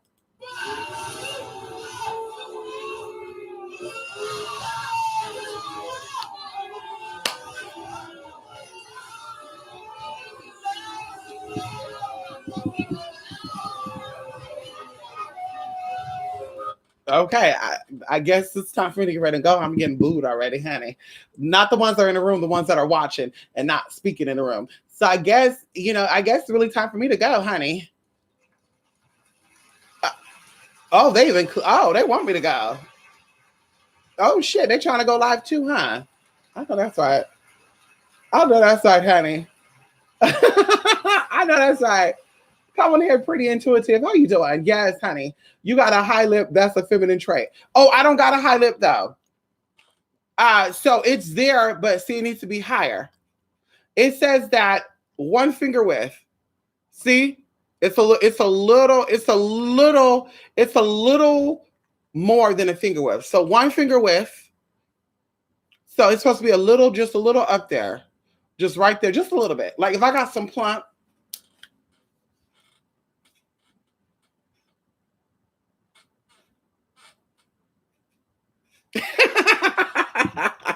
ah, hello, you never see my teeth and my head is square in the back. I know that's right. You got a squared head in the back. That is so masculine. I know that's right. It is so masculine to have a squared head in the back. Come on here, King of Sheba. Listen, King of Sheba. Listen, I love this little short hair right here. This hair be getting caught in my belt too, my seat belt. Don't ask me how, but this hair be getting caught in my damn seat belt, honey. And see, this is the mix of being flat ironed, y'all, and being wavy still. I flat ironed, y'all. I just want to see what it looked like just a little bit, honey. And it's still wavy and curly in the back and shit. But anyway, this gets caught in my seatbelt. That's how my bitch. I can't do it. I can imagine having like long ass hair. Like one of my girls, her hair is like down her ass, and she'd be like getting on, doing. And I'm just like, girl, while you're driving, honey, I'm afraid it's gonna get caught in the seatbelt, girl. And now you gotta go. I'm afraid you're gonna be turning the wheel. And the hair gets in that wheel, girl. You turn in the wheel, and it turns with the steering wheel, girl. You see that right there? Hello? You turn with that steering wheel, bitch. Because see, this is short, so it's not gonna turn with. But when it's like 50 inches shit, that's what I said. 50-inch girls, y'all don't drive. Y'all catch the bus and shit, or y'all walk. Or y'all passengers to a vehicle.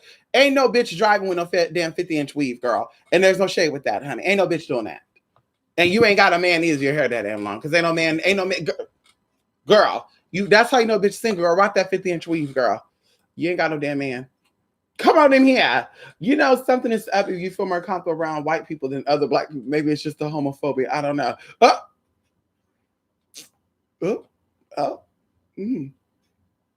It's all dependent on testosterone. Really, like some women have much higher teeth than some men. Oh, that's true. You said it. You said it, honey. Yeah, some women do. Yeah, you said it. Thank you, honey. Thank you so much, pretty and intuitive. Thank you so much, honey. Thank you so much. It's ill. Yeah, my friend Danny has SRS, and there's an odor from her. Wait, TS Danny from New York? I think I know who you talk about. We know the girls, Joey. We know the girls, honey. There's one of them over there, girl. She's from Ozark Park. No, wait. Wait a minute. Elmhurst. Is Elmhurst in New York or is that in Chicago? Where's Elmhurst at, y'all? Can y'all confirm that with me? Elmhurst. She's from Elmhurst. I think Ozark Park is New York, though.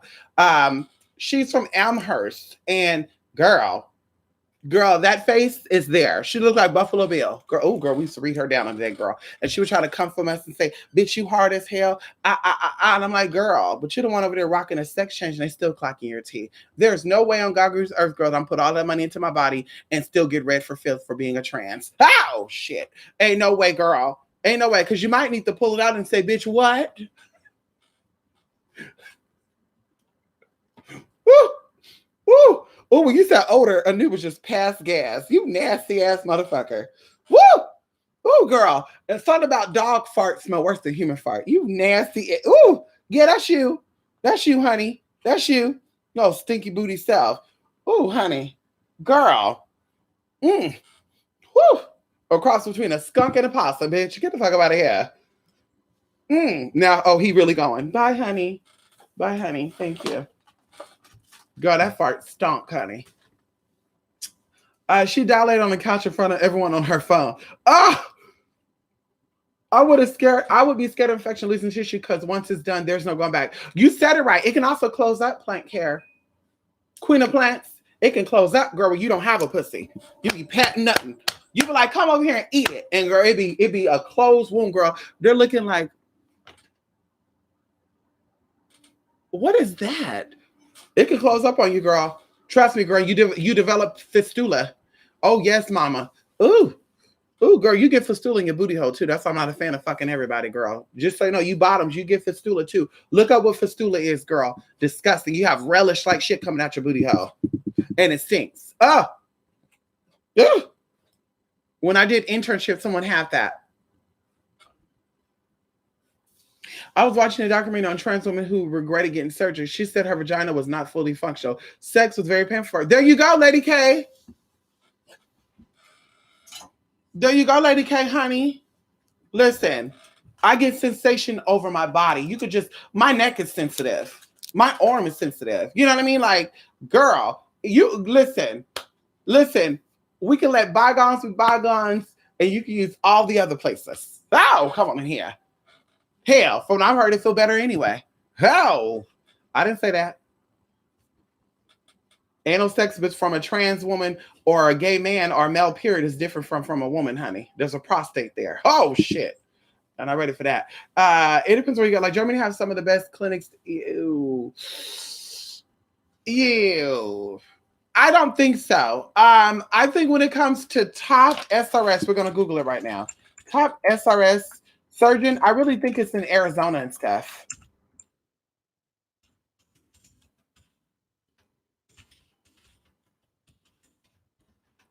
Let's get it together. I would not be going nowhere over there. Okay, so the top surgeons. Okay, I say in the world. So they don't got answers for in the world?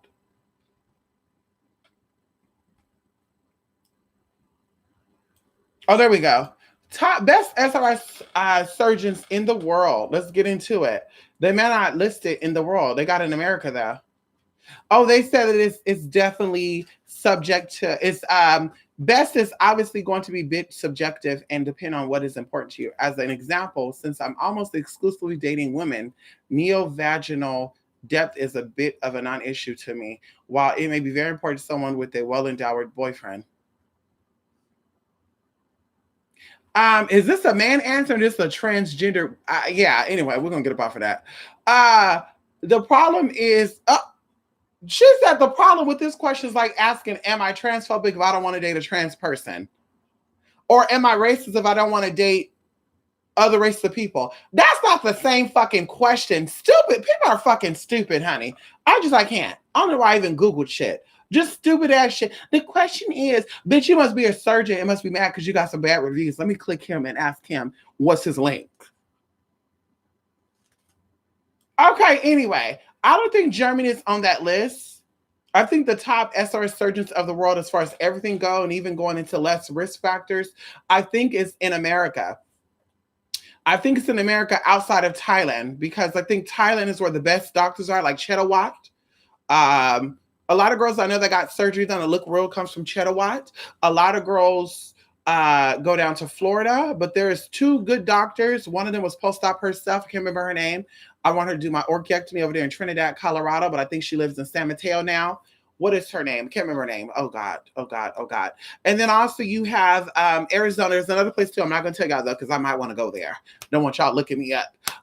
But also there's a doctor in Arizona named Dr. Timothy. I think it's Dr. Timothy. You got some in Detroit too.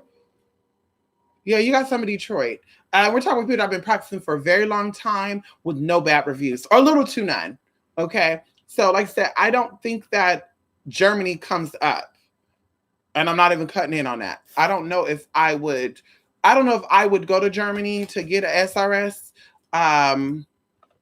That's just me, honey. From what I'm told, Germans don't brush their teeth. Look at Donald Trump, to be exact. He's German. No, I'm playing. Let me stop. Come over here, Yellow Joy. Ow. Okay, 2015 was, there you go. Okay, Lady K. I knew it was something like that. I knew it was something like that. Yeah. Because someone I know got 2018 vision, and she can see some good shit. Girl, I make sure I don't got no bookers in my nose when I see her, because she be like, girl, you got a booker on your nose? Come on in here, backbone. Yes, honey. Listen, hold on. Give me a minute, honey. My heart needed healing. Come on in here, pretty intuitive. Yes, honey. Oh my God, it's so sad. It's so sad, honey. And healing is so important too, pretty intuitive. Like, people don't know how important healing is. And that's why I said healing is wealth. Because once you have a healing on something that is broken, and healing, another word for healing would be fixing, right? Or starting the process of being fixed. When you have something that is broken, it's not complete. And it becomes like a water fountain. You have a water fountain with 3 buckets in it, right? Or a tier water fountain, right? If the top part has a crack in it, a little bitty crack, water's still going to trickle down, right? But it gets into the next pot, it's going to cause the water from that pot to be less. And then when that water trickle down, it's going to be even less than that. So you're not fully giving people your all when you're not healed. And that's in all areas of your life. That's in personal relationships. That's in relationships with friends. That's relationships with family members. That's job relationships. And that's why I tell people, in society, we're taught to look at everyone else. Worry about if that's a man or a woman. Worry about what she's doing. Oh, she's representing Black people wrong. But it's like, Black people, though, like your Black mother and your Black father. What have they done for Black people? You know what I mean? So we live in that type of society where it's focusing on everyone else and not ourselves. And as I say, it's about focusing on who you are. It's about taking accountability and responsibility. And this is why we are still regression. Oh shit, it is regression. That's why we're having a regression collectively versus a progression. Okay, because we're focused on other people and other things. And oh, she was molested. Oh my God, Cardi B used to drug men. Oh, I want to know about it. Oh my God, my friend said she was molested, and I gotta go, and I gotta talk about how her words are disgusting. But you're not telling us your story. Were you molested? Because something about that is bothering you, and it has to bother you because you can relate to that. Okay. I am disgusted with the fact is when it comes to molestation, all the good stuff, is the fact is that people who are weak want to get power by abusing and using other people. And I'm not a fan of that. If you're a weak ass bitch, admit to being a weak ass bitch. We will love you. We will accept you for being that. But to act like you're not weak and then to say, I'm going to molest people so I can have my strong power. And of course, someone took their power from them. So that's why they do that. So that's why I'm not a fan of that. And of course, we all can get healing on whatever we're dealing with at this point. So you're not wanting to get that type of healing like R. Kelly. You're not willing to get that type of healing, girl. You should get locked up. You should get castrated. You should get put to death. I'm a fan of that. Because, girl, it's not going to get better. It's going to get worse. Before you know it, girl, it's going to jump from, 16-year-olds, which I think is called herbophilia or something like that. And then it's going to be little girls where he's going to say, well, I tried the grown woman. They talk too much. Let's go for a young girl. See that bullshit right there? So that's why I'm not a fan of that. But I don't know what it's like to be molested because that's not my story. So like I said, healing is very, very important if you want to have a productive, successful life, because it starts with you. And although nobody else know your secrets, you know your secrets. So when you wake up to go see the world, you're the first person that you see. Even while you're not even awake, you're the first person to hear your own thoughts and to feel your own feelings. So the fact is that you're hiding something that instead of you releasing it to get a healing from, you're hiding that. So that's blocking you. It's stopping you from, you can go around, but it's stopping you from getting fully all of what you need. So then people are like, I'm attracting the wrong friends. Mystic, why am I attracting all these bummy ass men? Why am I attracting all these bummy ass friends? Why are my friends turning their back on me? And it's like, well, it started with you though. Something happened to you, and everybody's story is not molestation, but something happened to you traumatically. It could have been told that you wasn't good enough. You wasn't pretty enough. Maybe your mama didn't like your daddy. So she said, you look just like your daddy, whore, you wench. And that scarred you. So, of course, now you have a different relationship with females and you're trying to give them what your mother gave you. What the first female of your life gave you, you're trying to give all the females in your life. And that's what it comes down to. So it's not about other people. That will come into play if you feel like I want to get that bitch together because she did get me together. But you have to start with you first. There's something in that experience that your higher self is wanting you to get out of it. So like I said, I'm big on healing because without my healing, I don't know where I would be at. I'll probably be like a lot of these other girls too, being drug addicted, being black market silicone infused, being using men to validate my trans experience, using people to validate whether or not I'm a woman or not. And I see that in people. And even going into, if I may, going into Amanda, Amanda, T.S. Amanda, which you all know who I'm talking about. T.S. Amanda needs validation from other women to feel like a woman. And that shows right there that T.S. Amanda had something traumatic that happened to her because she's looking for validation, not in men no more. She was. Now it's females. Now it's, I need to be validated on whether or not I'm womanly enough. So she's still trying to get that. And that's sad to me because instead of you working on the trauma that you've endured from your father or your grandfather or your mother, possibly, or even your grandmother, and even other figures, maybe you had an older cousin that stepped in, like a guardian. Instead of you getting help on that, you mask and you say, I'm gonna run away from that. I'm gonna cover that up. I'm just gonna cover that, but eventually it's gonna get dug up, girl. And this is where retrogrades come in at, because retrogrades give us a chance to revisit things that we thought we forgot. It's stored away subconsciously. And that's where it's at. Like consciously, you don't really want to talk about it. You don't want to deal with it. But when it comes to spirituality, you open up the subconscious door. And that's the only way to work with spirits, is to open that door. So when you open that door, everything comes rushing out. And you have to speak about it. You have to entertain it. Because if not, it will take you. It will destroy you. And as you get older, you will go deeper, deeper, deeper into some shit. To be honest with you, going into dementia and stuff, I think dementia is covering. People I know personally that I'm related to and that are friends of the family and stuff, they have parents that are suffering from dementia. And I know that these people been through stuff. And instead of getting healing for it, for whatever reason that is, they got older and now it all comes up. Because the person that you didn't like really, but you loved them or you wanted them to love you, have passed on. And now you feel like, oh my God, I'm never going to get a healing from that. So now that piece dies off. And with that, all the memories come along with that, leaves with it. So now you're developing dementia, going into the loss of a child, possibly. Maybe you wanted a close relationship with that child because you couldn't have your relationship with your parents. So you wanted all your children to have a relationship with you. So when that child passed on, the memories with that goes along with them. So now another level of that have now fallen off. So now your dementia has progressed. And that's what I personally feel. I think that is blockages, things that should have been healed that was not healed. And that's what I tell people right now in 2020. If you're out here seeking the spiritual stuff, it is very, very important to get a healing, because when you start working with energies, all energies that are within you that are discombobulated, that's disaligned, misaligned, detached, will come up. And hopefully it's not too late, because it's too late for you. There's something you've been dealing with since you were a kid and you're like 40 years old. Now you're going to have a breakdown to where you're online and you're cussing people out. Fuck you, bitch. Ow. Faggot, nigga, tranny, man, nigga, you're still a sir. Like, that is a mental breakdown, because you're dealing with energy, and the energy is trying to, it's kind of like you have to throw up and you're trying to keep it down. Doesn't that hurt? Like when you have to, and you're like, girl, that shit hurt like a bitch, because I hate throwing up. It hurts like a bitch. The same thing with that. There's something that needs to be purged out of your body. And instead of you acknowledging it, you're like, I'm not going to focus on, let me focus on other people. Or you assume someone is sending you something. No, girl, that's a part of the spiritual process. So like I said, healing is so important to me, because it allowed me to maintain my sanity. Healing allowed me to do what I do and to be around people. And people be comfortable with it, whatever what it is. Like I told you, I've been a lot of firsts for a lot of people. I've been the first trans person someone has ever met. I've been the first person of color someone has ever interacted with.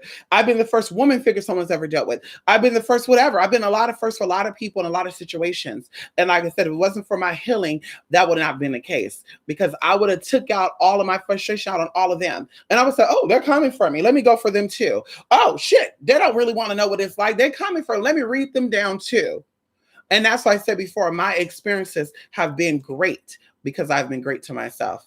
So that's why, once again, I'm so big on healing. I'm so big on psychology, therapy, and then spiritual aspect of it too. Because of course you need therapists, you need therapy, you need psychology. But if you incorporate that with energy and stuff, kind of like massage therapy and chiropractic. If you go to a chiropractor and you see a massage therapist, but your body's gonna feel good, it's gonna look good. It works hand in hand. So same thing with the psychology stuff. You go to see a psychologist, incorporate the spiritual stuff into that and watch how your life is going to take off. And like I said, you see people who are barely getting it now in their 40s and 50s and 60s, and there's not a dish with that at all. I want to know where you were at when you were 30. What took you to be 40 to have a great awakening? If you've mastered something, what took you to be 40 to master what you're mastering now? Where was this energy at 30? Why were you a submissive type in your 30s if you were meant to lead? You know, and that's I think a lot of people have a problem with a lot of these people online, spiritual, non-spiritual, because I had a lot of people who went to other people for mentorship, right? And because people talked a good game and money, and this and that and that. And girl, these people left hurt. They said, well, I couldn't offer her $10,000, so she wasn't fucking with me. But I helped her build her empire. And I got receipts too. And I said, see that right there? That's somebody who is hurting. You know, that's somebody who is hurting, who have been hurt. And instead of her getting help that she needs, she said, I'm going to not heal myself, but I'm going to focus it on other people. Not realizing that her shit is still right there. So although it's behind you, that's a part of your backbone. Everything that's behind you is a part of your backbone. It's either going to make you stronger or weaker. So that's where it came in at. And I see it. I'm like, yeah, that's what it is. She needs healing. There's a lot of issues with her mom and her daddy. I think she was a single child. And this was her escape.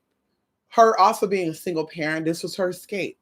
And instead of her healing her stuff and seeing therapy for it, she said, aha, I can take what I've learned from people because that's going to be too much. And I can teach them some stuff that I've read. And it's like, it's deeper than that, girl. In order to keep your finances good, girl, your mind has to be good. Because that's what's going to motivate you. If your mind is weak, bitch, your money going to be weak. You're going to have to lie, cheat, and steal to get that coin. Because when your mind is healthy, bitch, you're driven. You're always thinking of new ways. You're being creative. When your energies are aligned, you're being creative. You're being productive. You're being good at what it is that you're trying to do. You focus on that. When there's something going on, a blockage within yourself, girl, you're not focused on. You say, oh, I let that man distract me. I let those friends distract me. I let my friends, I let money distract me. I let people distract me. I let my parents distract me. And like I said before, parents will always love you. Don't let them scare you into thinking, real parents will always love you. Don't let them scare you into thinking that, well, if you don't be a doctor like I want you to be, I'm going to disown you. That's not going to happen. Trust me when I tell you that. They'll eventually will come around. But be who you are, love yourself, invest in yourself, heal yourself, because that's where the investments start at. Healing is where it starts at. Getting your mind and bodies, or we'll just say getting your bodies right, because your mind is a part of a body. Come on in here. Come on here, Lachey. How you doing? Yes, transgender could still produce milk. I produce milk. In fact, I had a sub that used to buy my milk off of me, Louisa. Ew. Don't tell him. Come on in here. You just got fired and rehired somewhere else. I know that's right. Honey, I was thinking about getting implants, but I want to have kids first before getting surgery. I'm pretty much for sure, girl. I know that's right, Lady K.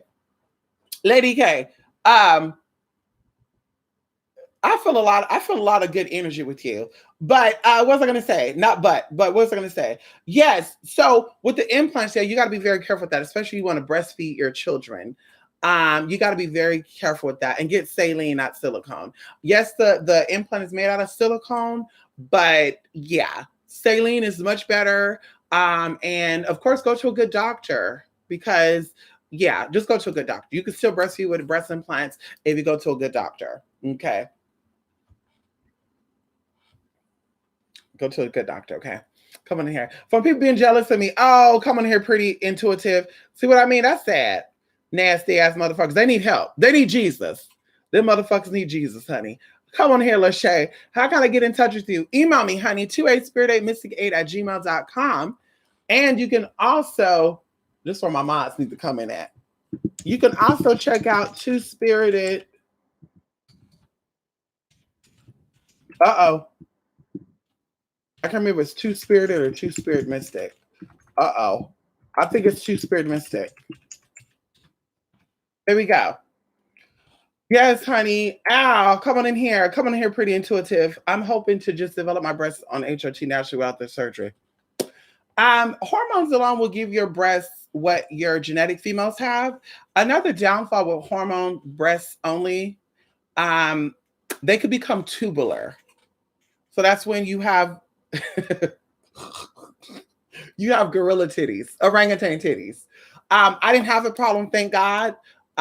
In fact, I loved my hormone grown titties. In fact, I think my clients did too. But you know, that's what I said, honey. Your body's always, because the bottom half is heavy. God wasn't gonna make the top half heavy neither. But anyway, now the top is heavier than the bottom. Oh, come on in here. Oh shit. Ow. Come on in here, girl. Ow. Come on in here. Ow. I said what I said. Ain't nobody taking that back. Yes, honey. Come on in here. When is it possible do you think you'll convert your stem cells into egg cells so you could have your own biological kids? Um, when it's possible, do you think that you'll convert your stem cells into egg cells? Well, believe it or not, Queen of Plants, I think that's already possible. I think they're already doing that. I think that your skin cells could actually be turned into something else too. I think they've experimented a lot with that. Would I ever have my own biological children? That's a little hard for me because I think if I ever have my own biological child, that I would be a changed person, honey. Like, bitch, I would really, this may sound crazy, but I would really want to watch my child every step of the way. I would want to look at them every step of the way. When they're sleeping, open the door and say, okay, they're still sleeping. When they're at school, let me pop up at the school. Because I would think of them as a replica of who I am.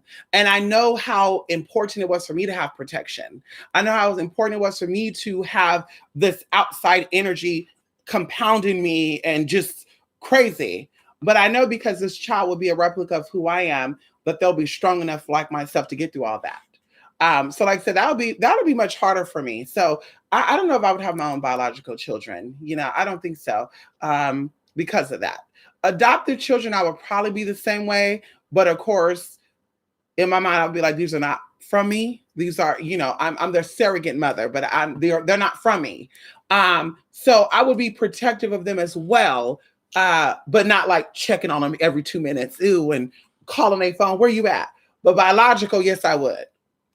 Yes, I would, honey. I'll make sure, bitch, from when they're in the utero, okay, on out. We're talking all the languages, honey. Yes, we are. We're talking all the languages. Sign language first. They'll learn sign language first. And then all the other languages, honey. English might be last. And then I'm gonna teach them about everything. All the colors, all the shapes, everything I know they're gonna know. There you go. Everything. The big stuff. They're gonna say, your child is too young to learn about that. Mind your business, bitch, because your child should have learned about it too. That's why the world is so fucked up now, because your kids didn't know about it. Your kid knew about sucking dick and getting fucked and being on birth control before they learned about paying their bills and having good credit. Talk about that for a minute. They learned about the birds and the bees and birth control before they learned about paying bills and keeping their credit good, bitch. And you're going to see her talk about, your kid is too young to learn about that. The fuck? The fuck? I said what I said. I ain't taking it back. I felt my nipples in 2 years. Oh, it takes 5 years, Virgo. You need the massage too. One of my friends got me on this machine, Virgo Rose. There's a machine that massages. You can put it on your breast. It comes with 2 little pads, and you turn it on, and it massages it. Massaging will awaken the nerves. When you touch something, it gives electric shock to it. So with that does electrical currents, and you can use your hands too. But I love that thing because you can put it on, you can sleep, and it's like bloom, bloom, bloom, bloom, bloom, bloom, bloom, bloom, bloom, and you're like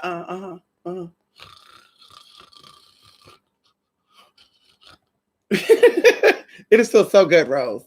You might want to get that, Rose. It's also good for your you should massage your breasts anyway, y'all. You get fluids. You know, your lymph nodes are here. So the fluids go into your breasts. So you should massage anyway to get all that stuff out, honey. Lay flat and you massage down.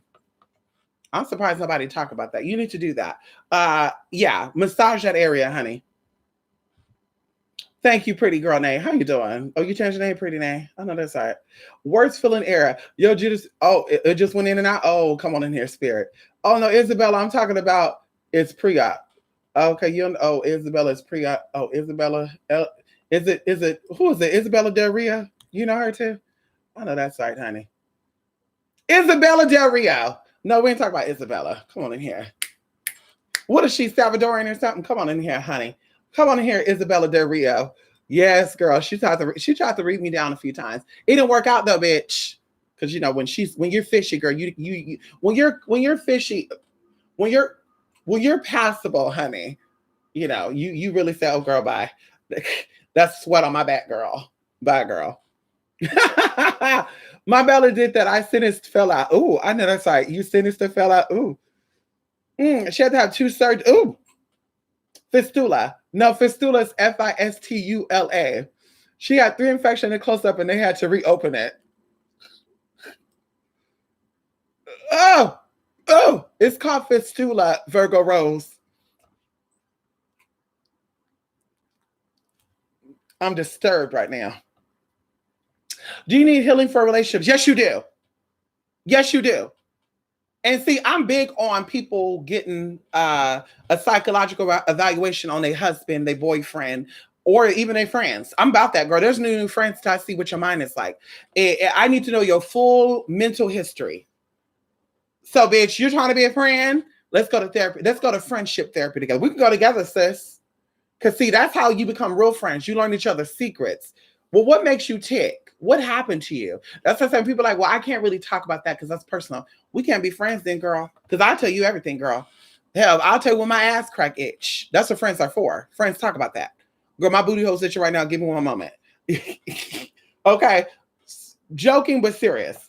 Okay. So, yes, you do need healing for relationships. If you come into a relationship like intimacy and you're not fully healed, now you're giving that person only half of you. And some of you give people only 25% of you. You give them 1/4 of who you are. The person don't even know your real hair color. They don't know your real history. They don't know how many abortions you've had. So you're coming into these relationships with secrets. And then, oh, I'll open up to my husband. Girl, when you get married, you have 5 children already. So when are you going to get married to open up? Like, that's crazy. And if a man is not interested in knowing your past, you shouldn't be with him anyway. That's what I'm about. You don't want to know about my past. You want to know about who I had, how many sexual partners I had. That should be the first question. But you don't want to know about any of that. Then, bitch, you got to go. Okay? Come on in here. Jesus, please grow my double A's to double D's. Amen.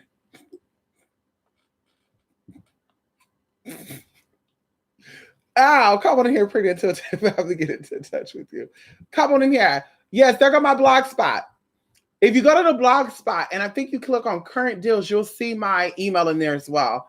Pretty and intuitive. Yes, honey. Yeah, I've heard that. I'm on Tanner 3 now, 2 months. But I heard progesterone can stop the whole coin shape thing. That could be true because I was on progesterone. I was on Finish to Ride. I was on progesterone, Finish to Ride, and that might be progesterone. Don't correct me. I was on estradiol, and I was on spironolactone. Spironolactone, I only took a very low dose of that. I was taking 100 milligrams, and that made me feel very nasty and shit. And so it got lowered to 50 milligrams. And it literally was 50 milligrams for the whole day. So I would cut that in half to take 25 in the morning, 25 at night. And that's all I needed. Well, progesterone, it could have been because I was on progesterone and I had a nice little shape. Come on in here, Shamika. Yes, honey. Yes, honey. Mitch, you should definitely have children pass that on. I know that's right, Joey. Come on in here. Yes, honey. Yes, she's Colombian. Oh, she's Colombian. That's right, honey. Yes, honey. She's a part of a gang too. I know her. I know who Isabella is, honey. Joey, ask Isabella about me, honey. Hey, Isabella, she know about me. Hey, girl. We had a messy queen, Joey, that tried to get something started between us. And she's like, what? She's like, what, girl? What you? And I said, girl, she's starting shit because I wouldn't say that about you. You don't even come up in our conversation. She had a friend named, was it Sasha Fox? Yeah, she's in the ballroom scene now. Y'all remember Sasha Fox, girl. Girl, she used to gag me, honey. She was the first BBW black transsexual to do it. Now you got a lot of girls like Azariah, Reggie G, Reese G. You got all these girls coming out doing it now, girl. You ain't gonna be that girl, honey. Oh shit, I said what I said.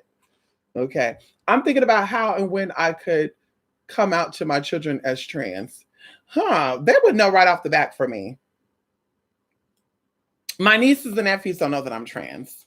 In fact, my nieces and nephews think that I'm their cisgendered auntie. And of course, they're eventually going to find out. And I remember one time, after my sister passed, my stepdad, motherfucker, I almost threw some damn Lysol on his motherfucking ass. Girl, he got tipsy. And he said, there go your uncle, you guys. Say hi to your uncle. And my nephews looked over and was like, that ain't my uncle. Bitch, we were gagging. Because my mom was like, My stepdad is like 75 years old. I want to say he's older. And like I said, he got drunk, honey. He was very tipsy. And I said, girl. So anyway, they're going to eventually find out. And I don't think they're going to care because I was there for them. I helped raise them. And they don't know me outside of anything but their auntie. It is what it is. Their second mom. So, even my cousins, I got younger cousins too that I help raise that are like 21 now, y'all. And I was watching them at like 8 years old and stuff. And even though we're older, girl, they still got respect for me. And I remember that one time, one of my cousins, we went somewhere. One of her cousins on her dad's side said, is your cousin, is she really a she or is that a man? And bitch, my cousin must have mollywopped her ass and said, she's a she. Bitch, she's a she. I know that side, honey. Because she was trying to get into the tea, girl. See, mama must have had a sissy ass uncle. An uncle that was a sissy girl. So she was like, wait, something ain't right. Something is definitely right, bitch. Coming there, as Pival. Yes, As the D's will be on Abbas Lover Richard from Mystic Queen, aka As to D's will be I know that's right, Yellow Joy. Well, I learned a secret from one of my because even with implants, my breasts are growing. They said they're supposed to stop growing, but even with implants, they're growing. Like I think when I first got my implants, I was a 38 double D. And the swelling goes down, it's supposed to go smaller, but they're bigger now. They're 38 G's. And I've wore a triple D before and it's very tight. Matter of fact, one of the bras that I got on there is a triple D and it's so tight, y'all. Like it even leaves marks on the side of my boots. But anyway, protein. Okay, so there's two things. I'm just going to share this. So there's two things I took when I was on estrogen. I took black cohosh, saw palmetto berry, which are both indigenous herbs that are known to block testosterone and DHT, and it also regulates the hormones. Okay, so I took those two things, and then I also ate wild yam extract. And if women don't know, wild yam extract actually produces progesterone in your body. So if you have issues getting pregnant, it could be low progesterone levels. And of course, there's foods you eat that actually block progesterone altogether. Even when it comes to breasts, pancake breasts, that could be no progesterone in the body. So anyway, you lose breast density. So I did that. And then I also did massages yeah. So that's what I did. And of course, they grew. Like they were small, just like triangular like that. Then they start rounding out like this. So I had 36B when I first started out, y'all. 36 AAA, and then it turned into a B. So yes. And then of course they would grow because they would itch. Your nipples itch, they're growing, girl. Oh, girl, they used to bug the fuck out of me. And then my sister used to hit me on them, girl, when they were coming out, girl, and that would hurt like a bitch. She would be like, she knew that, motherfucker. Fuck you, girl. She works at an LGBT center. She's the queen cook, honey. Oh, okay, she worked at LGBT. Okay, I thought she worked at a medical center. You too. You're not going to bed. You're not about ready to crash, girl. It's only 10 o'clock. Bitch, you better not go to bed. Sasha's thinking that she's so funny. She is so funny, honey. Yes, honey. Her and Isabella used to go in the streets of New York, and they used to try to pull the trade and shit. What is Sasha, like 6'3"? And girl, she'd be like, let me see your tits. She'll do that type of. I'm sure about spirit. I heard it can actually stop breast growth, although there's no evidence for it. There's other side effects of spirit too you want to be careful about. Yes. Double D's is in my DNA, girl, so I'm definitely going to be at least a C. That's right. Trans, gay, whatever are being themselves, which is great. But me as cisgender woman don't have the confidence I should, and it saddens me a lot, but you have great confidence. Thank you. Well, trans, gay is not the same thing. Although there are trans people that do identify with being lesbian, although there are trans that do identify being uh, bi and heterosexual, it's not the same thing. But if you are speaking of gay people, like whatever gay guy you know out there, then of course, a lot of them are being themselves. So yeah, confident in being who they are, and that's what it's about. But even if you are not gay or trans, you should still be confident in who you are. Pretty nay. Y'all, I'm getting ready to go too, y'all, because I feel my energy starting to. I haven't ate yet. I haven't ate, y'all. I've been asleep all day. I drank water. I think I popped my pills and stuff, like my sea moss and all my little herbs and stuff that I'm doing. But that's it. I haven't ate nothing. So yes, you need confidence, but of course there's something that's stopping you from being confident in yourself, pretty girl Nay. And that's you need to figure out what that is. Is that your family telling you not good enough? That's your family telling you not attractive? That's your family telling you that you're horrible? And you look in the mirror and you say, "Ooh, you so ugly. Ooh, bitch, what am I looking at?" Whatever that is, that's where it's at. And you got to figure that out. Once you figure that out, pretty girl Nay, can't nobody tell you a damn thing. You'll walk out with confidence, honey. You'll be like a Lizzo, girl. You'll walk out with a tube top on, everything else hanging out. You ain't gonna give a fuck. See, I care to a point, but I really don't care. Bitch, I'm gonna let it. I'll hang out.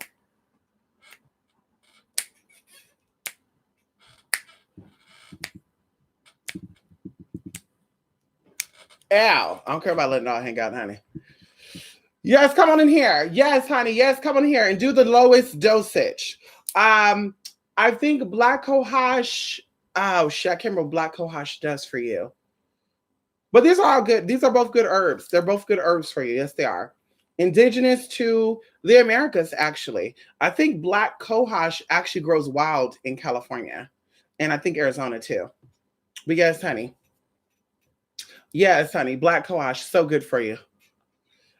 It's so good for you, Queen of Plants. Oh, I loved it. Let me see right now what Black Cohosh is good for. Yes, honey. Black Cohosh. Oh, I had some good results for that, honey. Oh, it's good for, okay, yeah. So when you start hormones, Black Cohosh is a phytoestrogen. When you start taking hormones, you're gonna have menopause.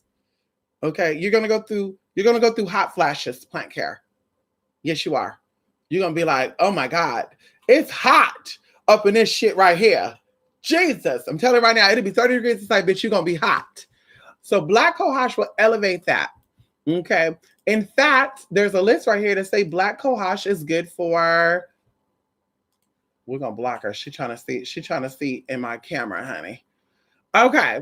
So it said that it treats menopause symptoms. Black Cohosh does not treat, or one of the things that Black Cohosh does is to treat perimenopausal and menopausal symptoms. There are a lot of symptoms that are associated with these conditions, but may include vaginal dryness, hot flashes, excessive sweating, and even changes to move those. Anyway, the second thing that it does is this I don't get on these sites. It treats menstrual symptoms. Black Cohosh can help out with menstrual symptoms, which is known as PMS. It includes massive cramping that can last for several days, combined with changes in mood and pain when menstruating. These are actually quite a few over-the-counter medications out there that are specifically for premenstrual and menstrual symptoms. So there you go. For women, you take Black Cohosh to help with your PMS. There's a berry too called chastity berry, I believe. Okay, let's go into it. Another thing is it can jumpstart labor. That's right. It produces contractions. It also, like I said, I think it increases progesterone and also oxytocin. Don't correct me with that. But it's used to jumpstarting labor. The Native Americans, it says medical professionals and many Native Americans and proponents of herbal medicines will swear that this herb will help when it comes to labor and delivery. Okay. The next thing that it will do is it can treat colds and fevers. See, did I ever get sick when I was on? I don't think I did. See, I'm not sure. It's an anti-inflammatory. Okay, black cohosh is an anti-inflammatory. We know that when you're inflamed and stuff, it keeps the mucus in you, and then the mucus keeps the bacteria in you. It slows down the growth of bacteria, but it's still in you. So you want anti-inflammatory stuff when you're sick. Okay, it prevents and treats postmenopausal breast cancer. This herb can also help to prevent and treat postmenopausal breast cancer. There are 4 main conditions that women need to be concerned about when it comes to menopause. After menopause, your body will shift a little bit when it comes to risk factors. So it will prevent and treat breast cancer, okay? Excuse me, you don't got to kick on me, motherfucker. It prevents and treats postmenopausal heart disease. Okay? Do your research on that. Yes, come on in here. That's right, honey. See, y'all not ready for that. It prevents and treats postmenopausal mental health. I think that's why I took it, because the hormones will fuck up your brain.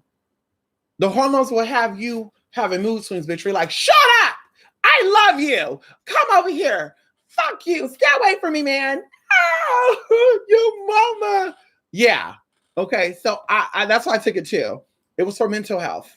Definitely was, honey. And it actually says that it sharpens your mental. Okay. The next thing it says, preventing osteoporosis and bone condition. I did that too, because estrogen actually can cause bone loss, if you do not know that. Osteoporosis and bone conditions will develop when you take hormone estrogen. Okay. Let's get into it. Okay. And yeah, that's it. That's it, honey. Okay, there you go. Yeah, do your research, honey. Yes, honey. No, Listen, Louisa, how old are you? How old are you, Louisa? I started taking hormones in 2005. I was consistent until 2008. I stopped taking them on and off since then. Before I started taking hormones, I did my in-depth research on it. Before I started taking hormones, I was a part of something called the Two-Spirited Society, which is located in New Mexico, but they were trying to open up different chapters in different places. Then I went into PFLAG. So on top of that, I also talked to people who were transitioning and when they were in their 20s, and at that time they were almost 50 years old. So once again, I'm speaking from experience, plant care. Okay. Black cohosh helped me out. In fact, when I went to the doctor and they saw my numbers, they were like, "Oh, you're having good results with hormones and da da da da da." And I want to say, well, I'm also taking supplements, which I eventually did end up telling one of my doctors, but it was good. So once again, honey, I know what I'm talking about, plant care. You do your own research. You decide what you want to do and how you want to do it. I'm in America, as you are, plant care. Louisa is not in America, so I wouldn't advise her taking anything indigenous to this country anyway.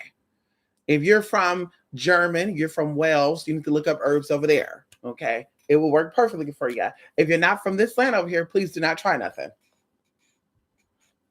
There's no tea, no shade, okay? On top of phytoestrogens, because of course that is a theory, Louisa, phytoestrogens help me to be cunt. We're going to keep it there. We're going to keep it there. Phytoestrogens is in all your foods, by the way, too, Louisa. So I can imagine that you're only eating beans and rice.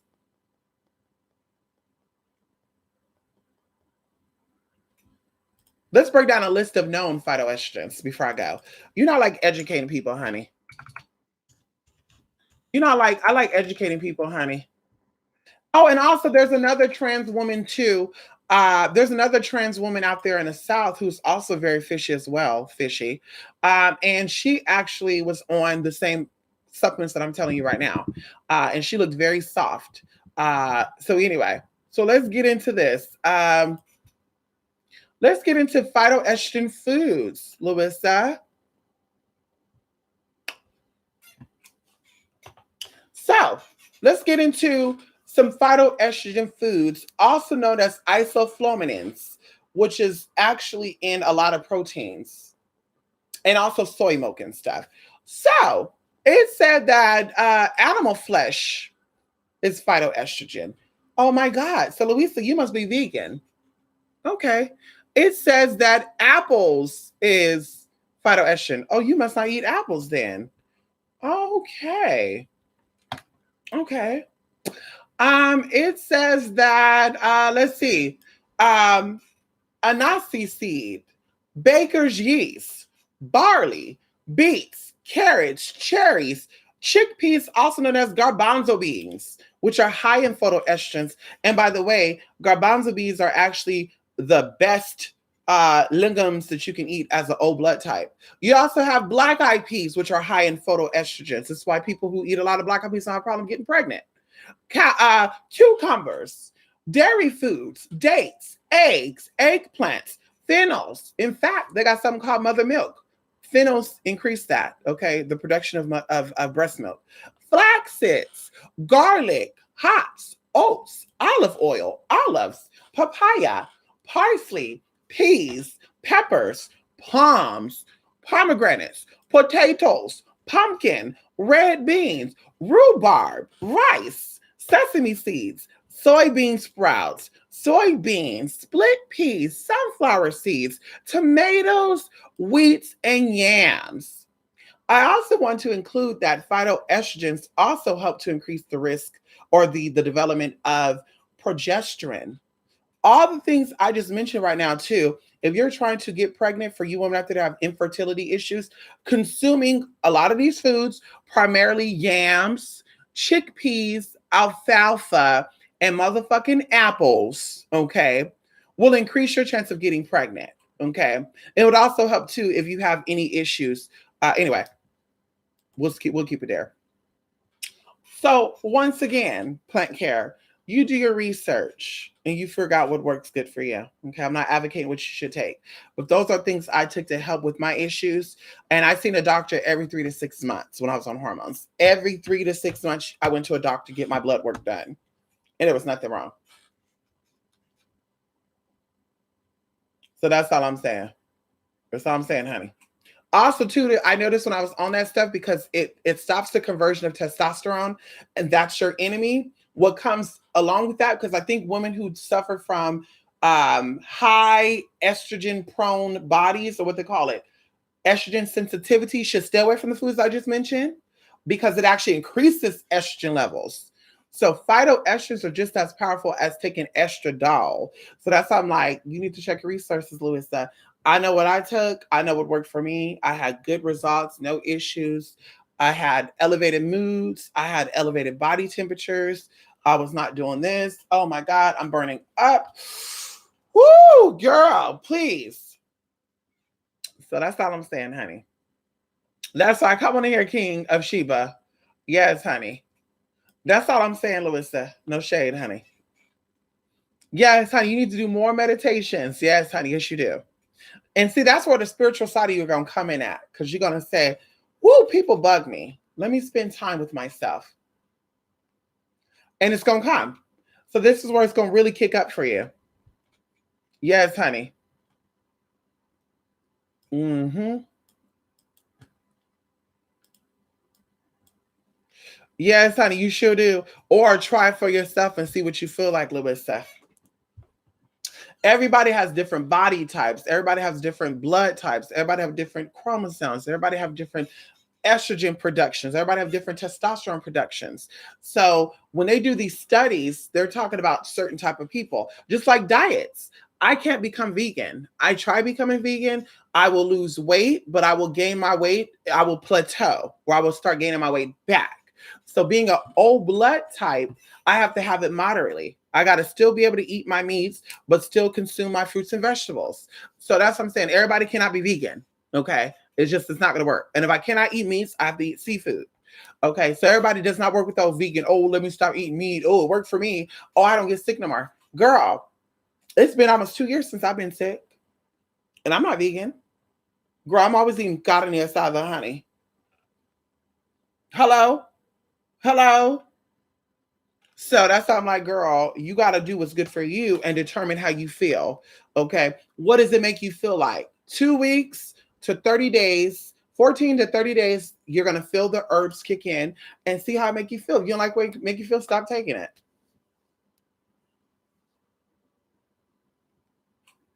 There you go. And I took it in combination with hormones.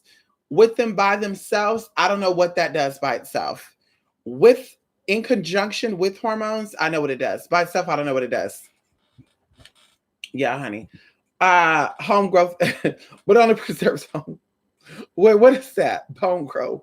What does? What does, honey?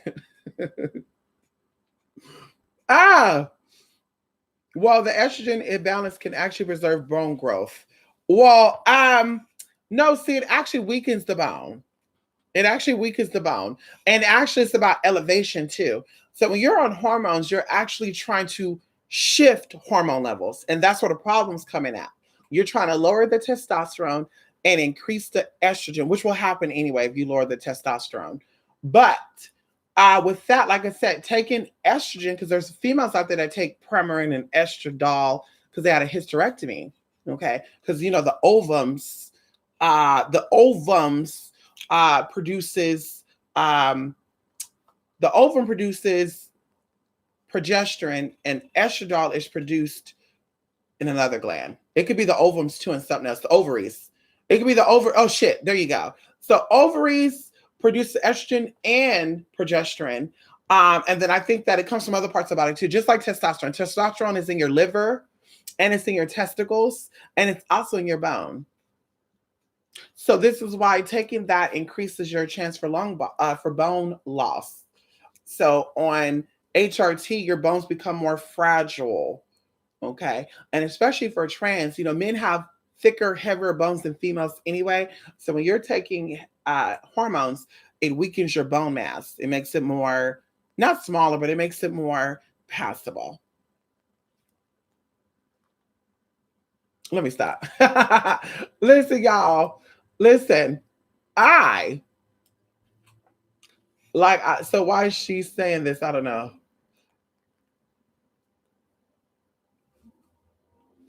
What does she look like? Can you give us her name right now?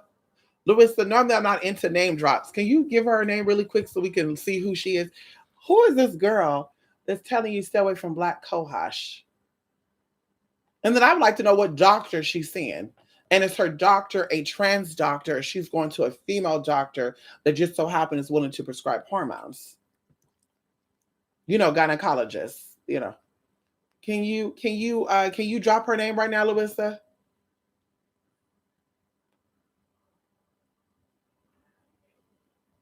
Oh, so who told you not to take black cohosh then? I'm confused. Where did you get those sources from? Okay, so who is this girl though? I want to know. I want to know who's this girl. Because things I just listed is going to make you supple like a woman. The things I just listed, there's another herb too, which I won't give that out just yet. There's another herb too that will make even a man's skin look like that. We don't take no more though, girl, because it comes from another country, and it doesn't come from China, but it takes some time to get here. Okay. Matter of fact, let me see if I can find it online. Let me see, because somebody said they got it from Amazon. Let me see if Amazon got it.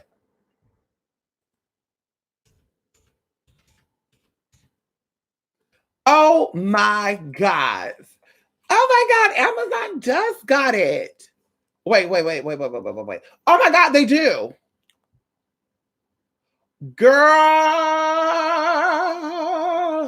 Yes. And they have the one that girl, wait a minute. It's only $13. Bitch, the one that I used to buy y'all was costing me like $50 a bottle. And you would send them $150 and they would send you, yeah, but see, these are the ones because they're the exact same bottle. I'll share that secret, y'all. I'm not going to take out what it is. It's actually been in study for over 50 years, though. They actually experimented with people for over 50 years and people got the results. They tried it on cisgender women, they tried it on trans people, and they tried it on cisgender males without hormones. And the men had results. Like, honey, it was turning them into fish. Oh, shit, you're not ready for that. It was making them fishy. Oh, shit. Let me stop doing that. I'm sorry. I didn't mean to say fishy. Excuse me, friends and fans. Excuse me for saying fishy. Yes, honey. I'm not going to tell you what it is. Listen, so what's her name? Okay, make you supple, JJ. I feel like you already supple. Listen, what's her name, Larissa? We just want to see her. Just say her name, honey. I'll drop that name eventually, Larissa. I'll drop that name eventually. Hey, listen, what's her name? Yeah, anti-androgen can make your bone. Oh, I agree. Yeah, yeah, because testosterone makes the bones very thick. That's why they say that large bone is a masculine trait. Can you tell us her name, Larissa? If not, that's fine. We'll just go without her. It's okay. We'll just go without her if you don't want to tell us her name. I can't believe I found this herb, you guys. Girl, I was getting it foreign all these years. All these fucking years, sis. I was getting it foreign, and they got it right here. And it says I can get it as soon as Saturday, so it must not be shipped from America because I got Prime. I got Prime, girl, and it said it's a Prime. It says it's shipped by Amazon. It said I won't get it until Saturday. So that's the issue right there, sis. So what's going on? I wonder where, and they all are saying that. Actually, this one's saying the 16th. So where's this coming from? This got to be coming from somewhere. They all say 14, the 16th. Let me see. Yeah. This one says the 18th right here. Here's my number anytime. You can call me anytime. Yeah, what's her name? No, okay, never mind. No, we're okay with that. We don't do promo. We need her name. We don't do video promotion. I need her name, honey, so I can see what she's looking like. Is she one of these girls? Who you doing? Or she one of these girls? Hi, everybody. Today we're going to talk about estrogen and phytoestrogens on the body. And I just want to tell you guys right now that I have been soft-spoken all my life. And a lot of girls that, they're not lucky to have like a soft voice like mine, unfortunately. But, you laugh like that. It keeps you cunt if you don't know, that sounds very cunty when you laugh like, oh my God, very masculine. But that very, very cunty. I'm telling you right now, the boys will definitely think that you're real fish. Let me stop. Oh, she trained her voice. Exactly. So that figures. No cut in. Yeah, that figures. The ones that try to be over the top like that, there's typically some shit there. Because if you want to get down to it, if you get an orchiectomy, you won't have to worry about that anyway. Sis, if you get an orchiectomy, you won't have to worry about phytoestrogen. So obviously she still got her balls.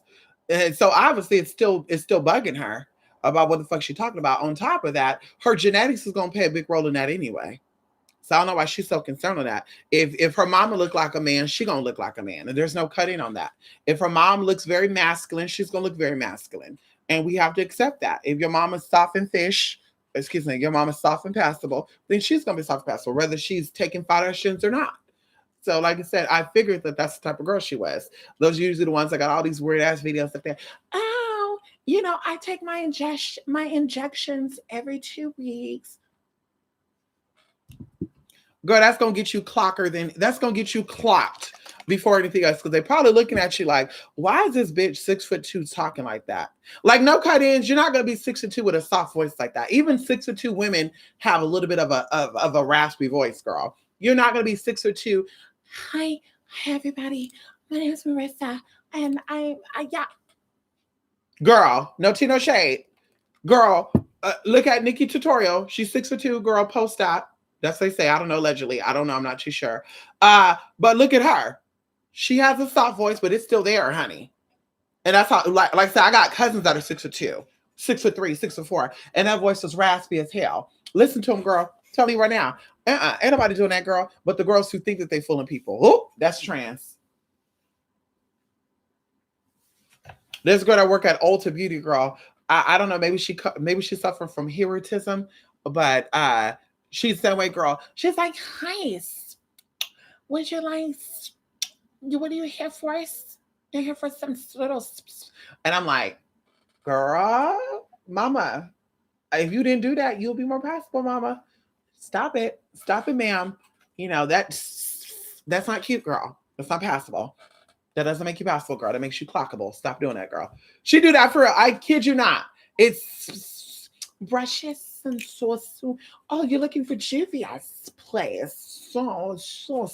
It's so serious. And, I was just like telling some stuff. And I'm just like, how do you talk like that? Like, and it's not a lisp there because I feel like I have a little bit of a lisp because of my gap. The air comes in a certain way. But I'm like, girl, how do you talk like that? Like, what's going on? Yeah, girl, she think it's cunt, girl. She think it's cunt. I'm not gonna blow her cover. I don't expose the girls, ma'am. Honey, you're married with children. Oh, okay, you throwing that type of tea. You're married with children. Oh, how's your husband? Oh, okay, sis. I know you. I know you don't think I know, but I know, girl.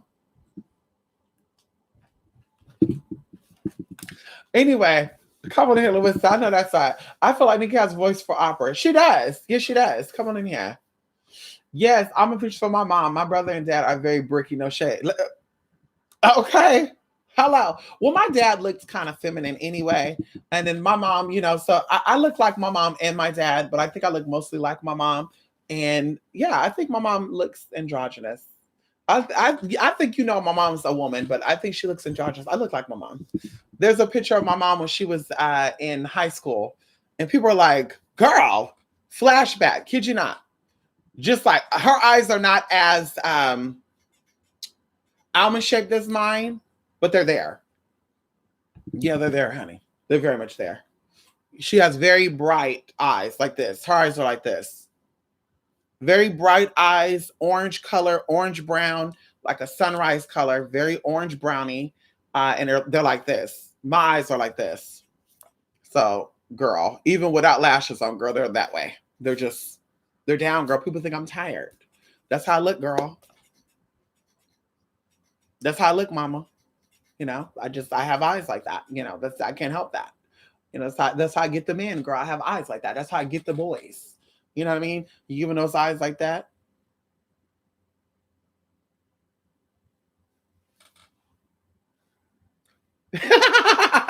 Anyway, what's my email? No, I want you to send it in this room. You better not send it in my email. I'm gonna ignore it. Send it right here in this room, Louisa. Go ahead. Go ahead. Don't be scared, Louisa. Let us see. Let us see who she is, Louisa. Don't be scared. Yes, honey. I know that's right, King of Sheba. I know that's right. Speaking of the daughters of Yemaya, and I'm really gonna be gone. I noticed something about the energy of Yemaya, the sons and daughters. You guys are more caring of others than of yourself. And what I mean by that is you have all the problems in the world to have to deal with. And you will ignore that to help other people. And that's dangerous. Because I have friends that are daughters of Yemaya and some associates, and I pay attention to that, to where they could be falling apart in the inside. And they will act like, I'm okay. Oh my God, she needs me. I'm going to be friends with her because she's breaking down and she needs someone to hold her together. And I'm looking like, girl, but you're broken apart. Girl, you don't feel good about yourself. How does that work? Like, how does that work? How does that work? So that's what I noticed. And then, of course, that makes you sicker. When you're sick and you're trying to help people who's sick, you're pulling on their weight, and now that weighs you down more. So if you suffer from anxiety or depression and you're trying to help people who possibly suffer from that stuff, it makes your stuff heightened. It amplifies your shit where you're like, oh my God, what's going on? So that's why I'm like, girl, get it together, Yemaya children. Get it together, honey. Get it together, boys and girls. Get it together, honey. You've hurt. You've been through shit. Get your shit together. Stop trying to help everything. Let me be the cap to save the hoe. I can help. No, you can't, girl. You can't help your motherfucking self. Help yourself first. And see, maybe that's when Oshun comes in and she say, listen, honey, we need to get you together first. You don't want to hear that, but we need to get you together first. See, that's why y'all asses doing what y'all doing now. So y'all don't want to listen to Oshun. Y'all think Oshun knows it all. Y'all think Oshun is the biggest and the baddest, and she is. Bitch, she's everywhere. You may not know that right now, but she's gonna come to you, girl. She's everywhere. Girl, how you doing? She is the first energy that was spoken about. Oh shit, you're not ready for that. You're not ready for that, girl. She's Mother Wisdom. You'll never know. Oh shit, come on in here. Come on in here, Louisa. Type it in this room. No, you ain't adding, you ain't adding her at all. You just brought up that you had a source about so this is what it comes down to. So of course, and there's no shade, of course, I'm on my channel and I'm giving my experience that I've experienced to someone who asked about it. And so I shared that experience with them, and you came onto the channel and you gave up another opinion from another YouTuber. So she's on her channel. Let her give her opinion on her channel to her people. I'm on my channel giving my opinion. So being you want to say that she told you, I want to know who this girl is, being that she's impacted you so much to where you're on my live chat talking about her. So that's why I'm asking who she is. We're not trying to expose her. I just want to see what type of girl this is. Because like I said, there's a lot of girls out here that be giving out advice on hormones and all this good stuff. And you see them, girl, they got black market silicone in their body. And we're not cutting in. But girl, like I said, from what I am and how I am, girl, we had a few surgical procedures, but nothing that you could visibly see. Okay, unless I showed you. Everything else is hormonal and genetic. But it's usually the girls that have to go get their face broken down and have to go get silicone put in their body that all of a sudden know about hormones more than anybody else do. And typically their name is still like Marlon or something. And you're just like, sus. And that's the thing too. Hormones amplify the feminine side of you. If you're on hormones, you're not going to tolerate sir and mister. That's going to make your shit really ring. So that's all I'm saying. I'm interested to know who this person is, being you came in here and you put her in our lane, because we're in our own lane, Louisa. You know, we're zoning down a highway 405 in our lane, and then you threw a bitch into our lane. So now she's in our vision. So we won't know who she is. We want to say, who this bitch in our lane? So if you're not going to drop no names, I will tell you this for future references. Please don't break up another bitch. Okay? No shade to her. Please don't break up another bitch. Let her have her resources over there on her channel. If you want to have advice on that, go to her channel about that advice. Okay? I'm talking about my experience, okay? Okay, I started hormones 15 years ago. And I learned from people who at that time was 40-some years old who did it since they were 20. Okay, so you do the math. And these women are all fishy. Okay, excuse me, they're all passable. Okay, one of them transitioned at 35, so she had to get a little bit of stuff done to her face, the FFS done. But outside of that, girl, she's very passable. Very passable. So I got my advice from girls who are there, who was doing it before I was doing it. I didn't get my advice from girls who barely started, or who read online somewhere, or who got their advice from a cross-dresser. Because a lot of girls get on these stuff like susansplace.org, and there's no cut-ins there, where you have cross-dressers out here giving you advice on how to transition. Mama, no tea, no shade. You are cross-dressing to be more passable when you cross-dress. This is my life 24/7. I want advice from people who are living that life 24/7. Not only when they come online, not only when, oh, I'm off of work, let me do it up. You know, because there's girls that do that like that too. We're not cutting in. There's a girl out there in New York, Caucasian woman, who on YouTube, she was fish, but when she went to work, she went as a man. And she would say straight up, I'm transitioning on the job, but I cannot transition on the job. And I'm just like, what? Girl, they've been accepting transgenders on the jobs in New York City since the 90s. Why would you lose your job as a trans person in New York City, which has one of the largest, most gay populations?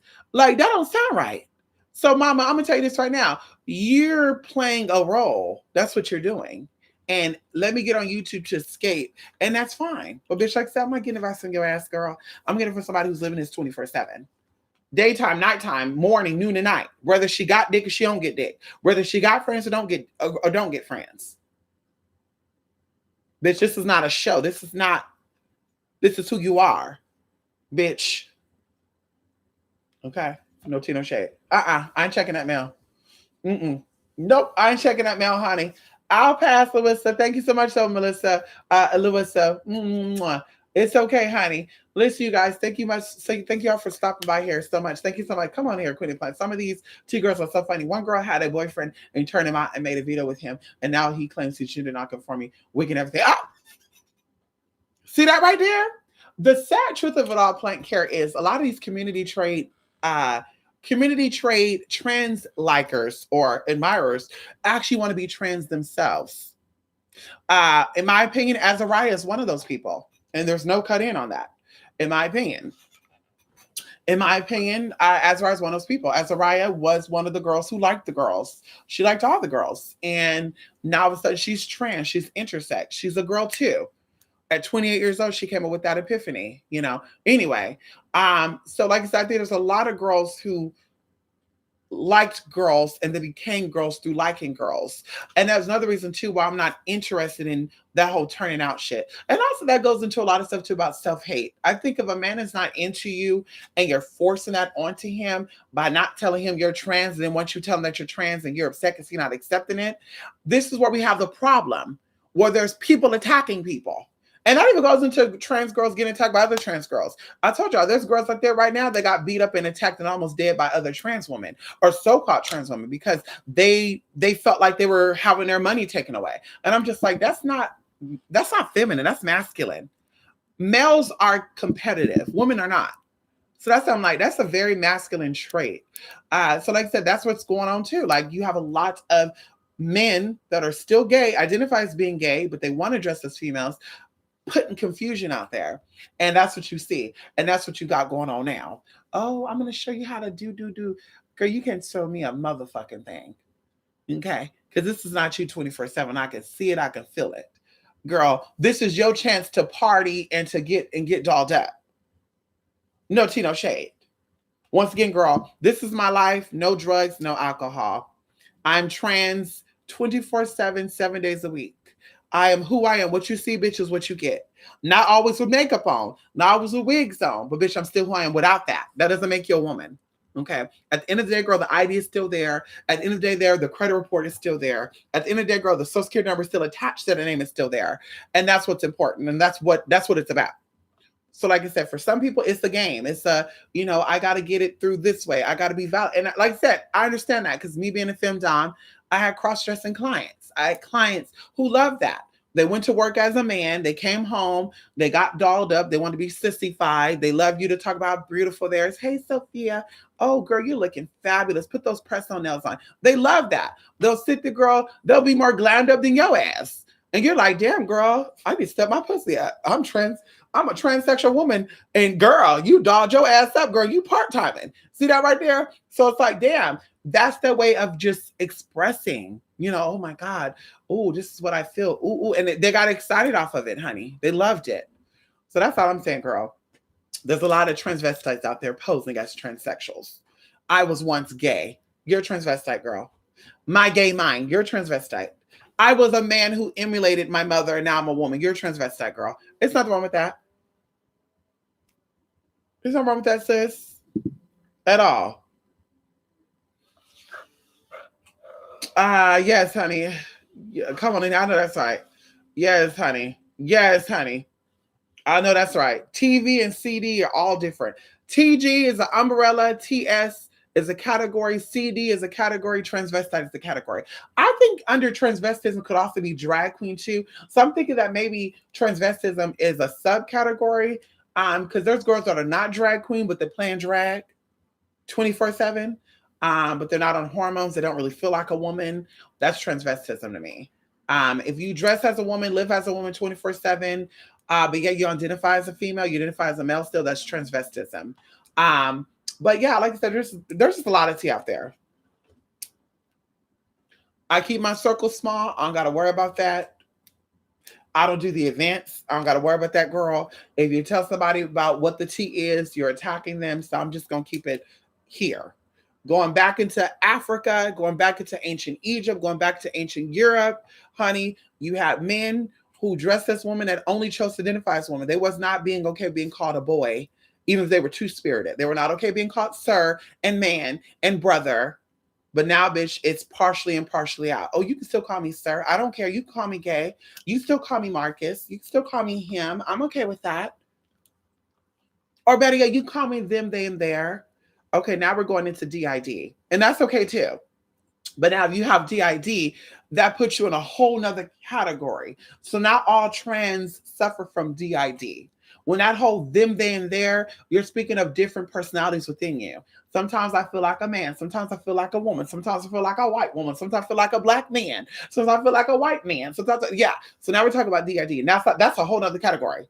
But the fact that they slump it together and say the pronouns is them, they, and there, him or she, girl, that's a whole nother category, honey. It's him, or him, he, sir, Mr. Is she, her, and hers. Okay. And then that them, there, girl, that's a whole nother category. I've heard about it. That's a whole nother category, girl. That's a whole nother category. Girl, you've broken something down into a whole nother category, girl. That's a whole nother category. As I said, we got LGBT, the Q, the S's, the PPs, the DDs. Girl, you are subcategories to trans. Now, see, that's where egotism and narcissism coming in at too. Because you don't want to be under the T category. Well, I don't really feel like that because I'm not on hormones. Well, who said you got to be on hormones under the T? You got pre-op, not post-op. So now, well, I'm a queer or I'm in question. So I'm a Q. So the men you date are not gay? Okay, they are. Okay. So you have the exact same traits as gay men, but you're a Q and not a G?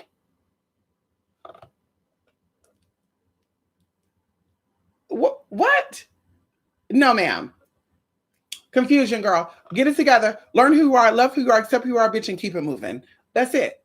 That's it. There's no tea. There's no shade. Love who you are, accept who you are, girl. LGBT has been around for 40-something years, girl, 70s. Girl, we're not changing that. Okay? Because there's new people with new ideas. Well, I mean, I didn't really feel like a trans anyway. I just felt like a woman sometimes. And I don't even know what that feels like because I really wasn't born a woman. So where's your gender dysphoria at then, sis? Because there's no dysphoria there.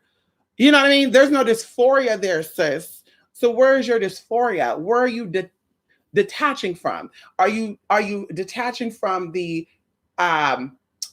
roles that society places on what a male is? Okay, that's totally different.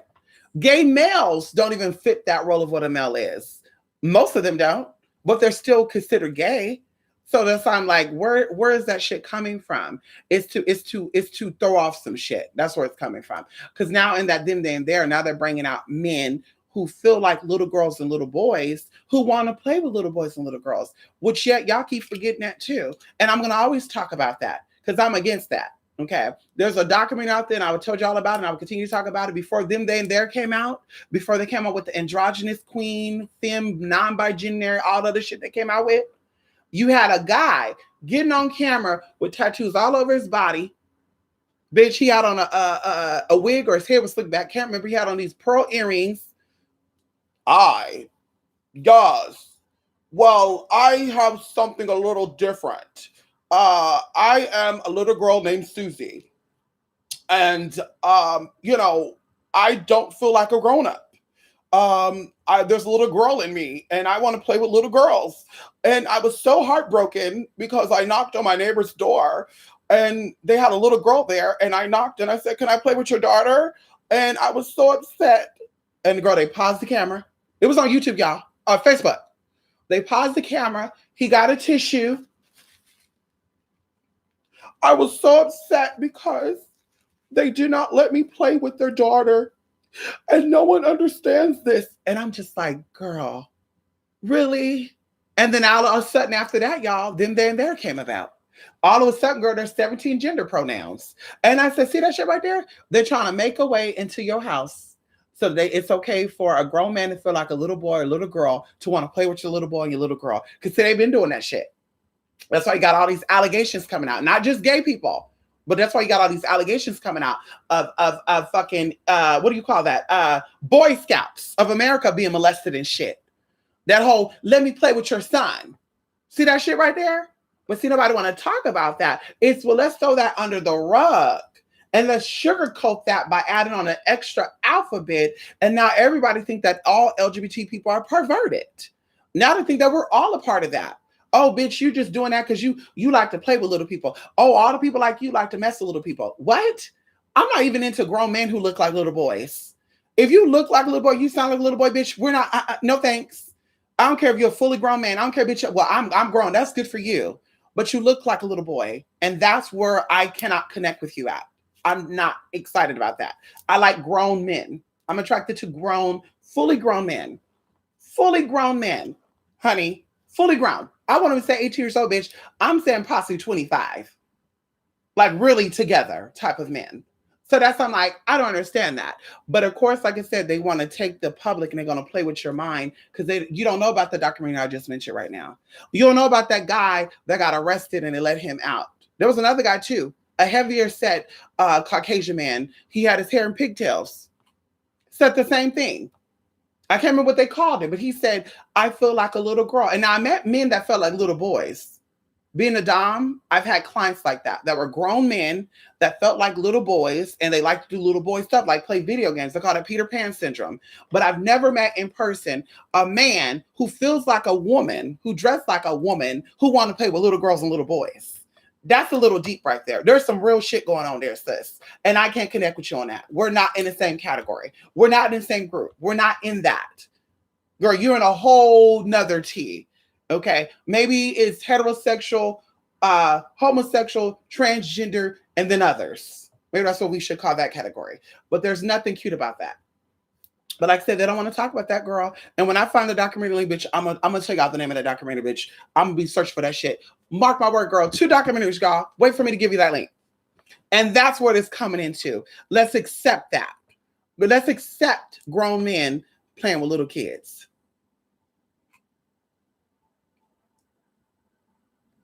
Disgusting. Disgusting, honey. I have to channel that inner demon. I'm about ready to go on Megan's Law and say, where they at, motherfuckers? Anyway, woo, let me go, honey. Let me go, honey. There is no scientific basis for non-binary, and I try my best to understand these people, but they always say I'm transphobic when I question them. They're going to say that.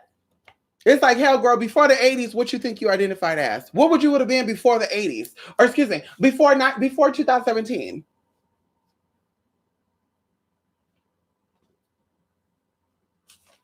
Because trans been around for a long time. It wasn't public. It wasn't public, but men who identified as females 100% been around for a very long time. That partial shit, girl, has to be new. So what exactly, where are you coming from exactly, sis? And it's not hate, it's really education. Educate me on where you come from because I'm trans. And if I take a gay male who identifies as a gay man and we sat down and we talked and you came in being them, they, and there, you told us how you felt, I guarantee you'll be more on the gay guy's side than you would the trans side. So it's like, where are you coming from? Like, explain to us why you feel like you shot a whole nother category. Explain to us how you're different from that. Because we already know that trans didn't get enough attention anyway. We already know that people who felt like they were opposite of their anatomical birth, we already knew that was different anyway. So, bitch, when that start coming out, and you start seeing these transgenders on talk shows talking about them being trans, then you sucker punch their ass just underneath, just a little bit. Girl, she coming out with her experience, Jazz, you know, little girl, she coming out with her story, living her truth. Now let's throw in a curveball. Let's say that there's men out there who identify as men still, but they want to look like Jazz. So let's throw them out there and let's get them more attention. And that's what I was saying too. That's where you get the Flaming Rose at. That's not a tranny. That's not a transgender. That's not a transsexual. That's along the lines of them, they, and there. That's on the lines of a man who's gay, who had some type of traumatic experience, who identified partially with female, and that's where he brings out when he dressed up in drag and do his skits and shit. But he still identified with being male. That's a whole nother category. That's not trans. And there's different types of trans people, but that's not trans, girl. I met a lot of trans from all over the world. Asia, Africa, South America, North America, in all the states too. And none have identified that outside of being cross-dressers or gay men who like dressing up as women part-time. Those are the only ones that identify with that. So that's why I'm like, where is that coming from? Who introduced that? Who came out with that term, them and there? Because you didn't give the tea a chance to shine. You didn't give the tea a chance to not even explain it, but to tell them, bitch, this is who I am, but I'm still normal. My IQ is higher than yours, bitch. This is who I am, girl, and I have no problems. I don't have depression. I don't have anxiety. I can function in society on how I feel. If you take this away, I don't know though. So you didn't give us a chance to explain that.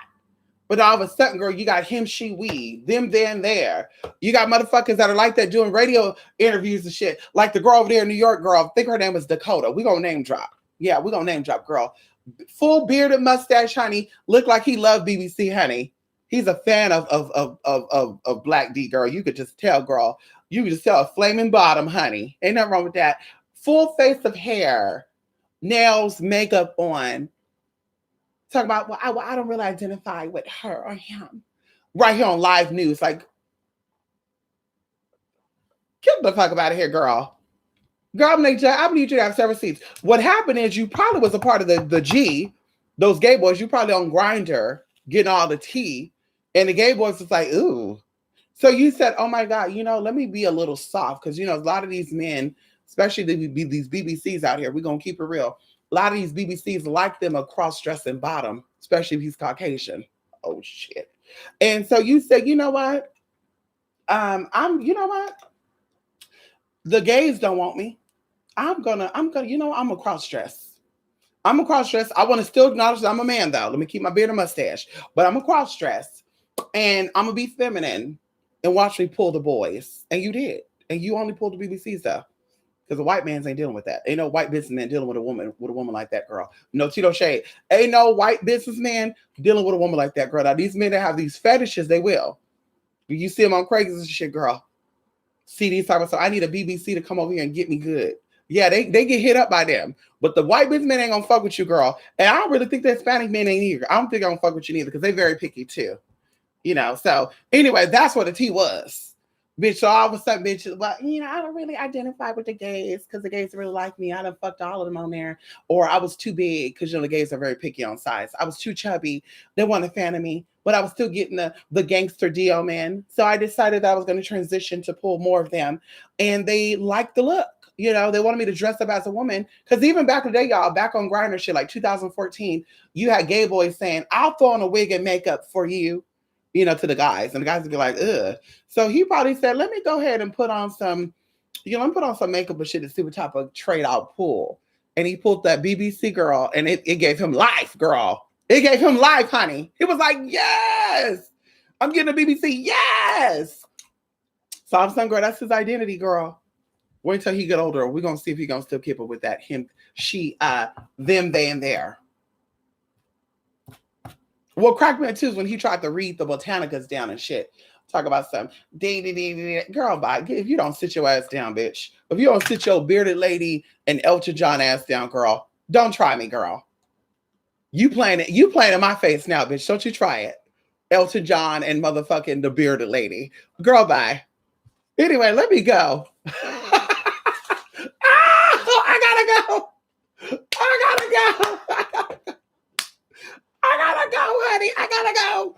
Listen, y'all, I was not trying to be shady tonight. Listen, y'all, let me go. I've been here too long. Damn, I said an hour, bitch. I'm supposed to be gone. Fuck, man. I guess what's happening when you're around your people. Anyway, yeah.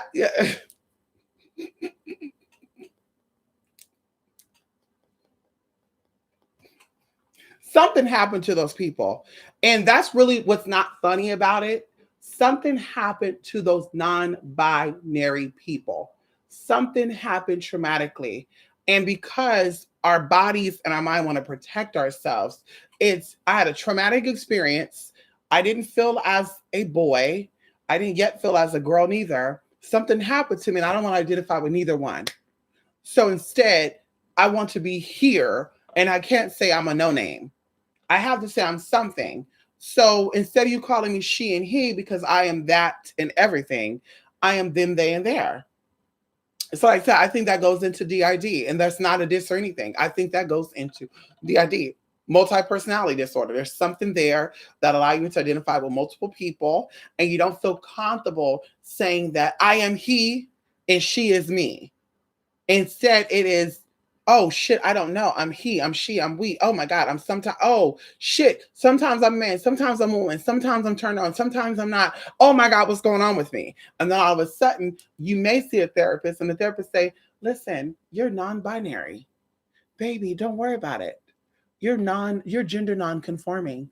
You don't have to conform with being a gender. It's okay. And that's what I said about Rachel Donziel. Is her name Rachel Donziel? This is spiritually speaking. Rachel Donziel was definitely a black woman before she came into this life. And when she came into this life, honey, she wanted to keep her black identity. And y'all upset about that. I'm not. Because some of y'all motherfuckers are black and y'all still ain't embracing y'all culture. You had a white woman act like she was black and embrace her culture more than you embrace your own fucking culture. I bet you Rachel wouldn't have hated on me if I would have met her. I bet you that. I bet you I go meet Rachel Donziel. I bet she wouldn't say, ew, nigga bitch. I bet she wouldn't say that. So like I said, girl, y'all not understand that spiritual shit. But hell, them there can have it. She can have it too. Rachel is a black woman. We said it, girl. Hell, I'm white. I'm a white woman. She could be a black woman, bitch. I said it. I'm white. Bitch. I said it. Queen England said it's the state of mind, girl. My mind is a white woman. I'm a white woman. Bitch, I said what I said. I love all people, y'all, but unfortunately, I'm a white woman. Now, you can say what you want to say, how you want to say it. I don't give a fuck. Bitch, I'm a ghetto-ass white woman. Okay? Rachel Donziel is a black woman. You got a problem with any of us? Check both of us at the same time. How about that? Check us both. Bitch, we're knocking down racial barriers, honey. Look, I'm the darkest white woman you ever gonna find, honey. How?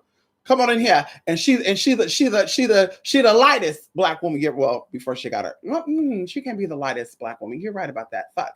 Okay. She can't be the lightest white woman, the lightest black woman, because Vanessa Williams is lighter than her, I believe. But anyway, I'm the darkest white woman you ever gonna find, honey. So bitch, it is what it is, girl. We're knocking down racial barriers, and you mad about it, give me a call. Fuck about that, girl. If they can have them there and there, girl, I'm racial non-conforming. I'm racial non-conforming. I'm non-racial. Let me see what you would call that. Hold on. I said it. Oh, maybe I'm still non-binary. Okay, so yeah, I'm non-binary racially. I said it, bitch. And I'm a white woman, girl, but I could be anything because in white, girl, you can put anything on it. So, girl, sometimes I'm an Arabic woman, sometimes I'm an Asian woman, sometimes I'm a black woman, sometimes I'm a girl. I'm all of that. It is what it is, bitch. What you mad about? Who mad? You or me? Bitch, I ain't mad, girl, at all. Okay, hello. How about that? So I'm non-binary racially. Yeah. Bitch, that's my new title. Let me see if I can change it on Facebook. Let me hit Facebook up. Please change me to non. Yeah. Bitch, that whole question's black, white, Hispanic, whatever you are, girl. My dad is part Hispanic and some other shit. My mom is black and some other shit, bitch. I'm non-racial. I'm everything, girl. I'm everything, girl. How about that? I'm everything. I'm everything. I'm all in one. So I'm non-binary. Sometimes I feel like I feel like I'm a light-skinned woman. Sometimes I feel like I'm a dark-skinned woman. It is what it is. I feel like I'm a woman, though. That's what's important. I feel like a woman, though.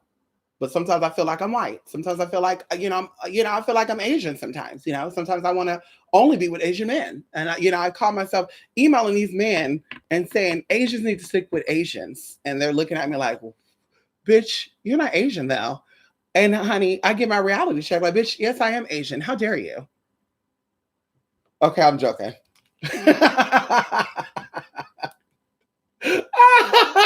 I'm totally joking, y'all.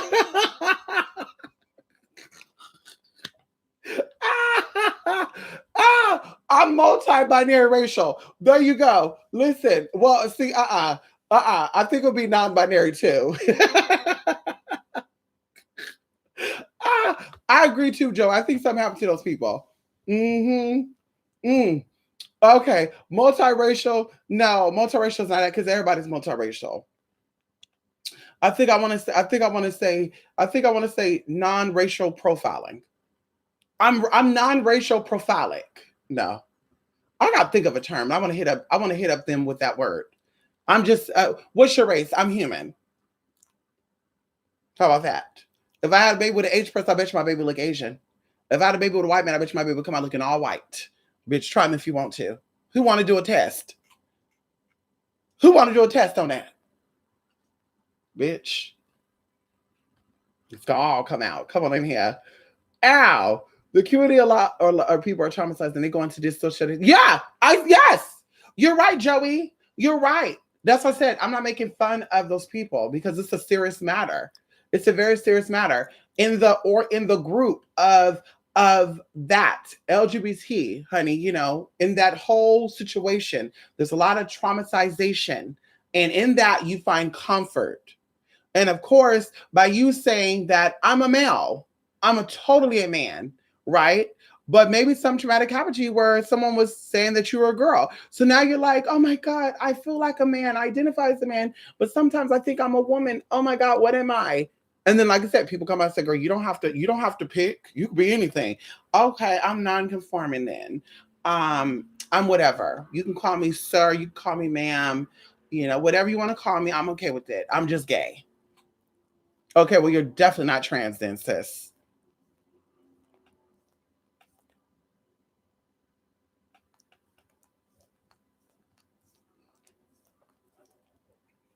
Come on in here, Joey. I know that's right, Joey. Come on in here, Joey. I know that's right, Joey. Come on in here, honey. Yes, honey. No one getting therapy. Planned Parenthood does same day hormones. So really anyone can claim they're trans to get hormones. Oh, you're right about that. Oh, you're right about that, girl. You're right about that. Harry Benjamin standard of care, which I don't know if it's still up there. Let's see if Harry Benjamin is still up there. Harry Benjamin is still there. Harry Benjamin standard of care. Let's see. Harry Benjamin standard of care is still there. genderpsychology.org/transsexual/HBSOC. Okay. According to International Journal of Transgender. Motherfucker. That stick is in the way. Motherfucker. So yes, check out the Harry Benjamin standard of care. You will understand exactly what it is. It's of course to treat gender identity, but going into it, it says that unconflicted gender identity. The person's struggles are then variously and formally referred to as a gender identity problem. Gender dysphoria, a gender problem, a gender concern, a gender distress, a gender conflict, or transsexualism. Okay, so once again, okay, if you're not struggling with gender identity, you are not transsexual.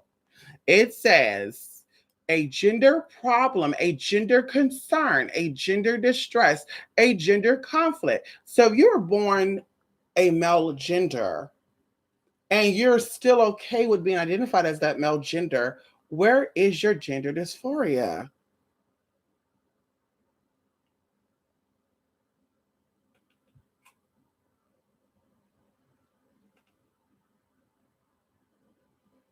Anyway, look into it, honey. GID is both in biological males and biological females. The sex of a patient always is a significant factor in the management of GID.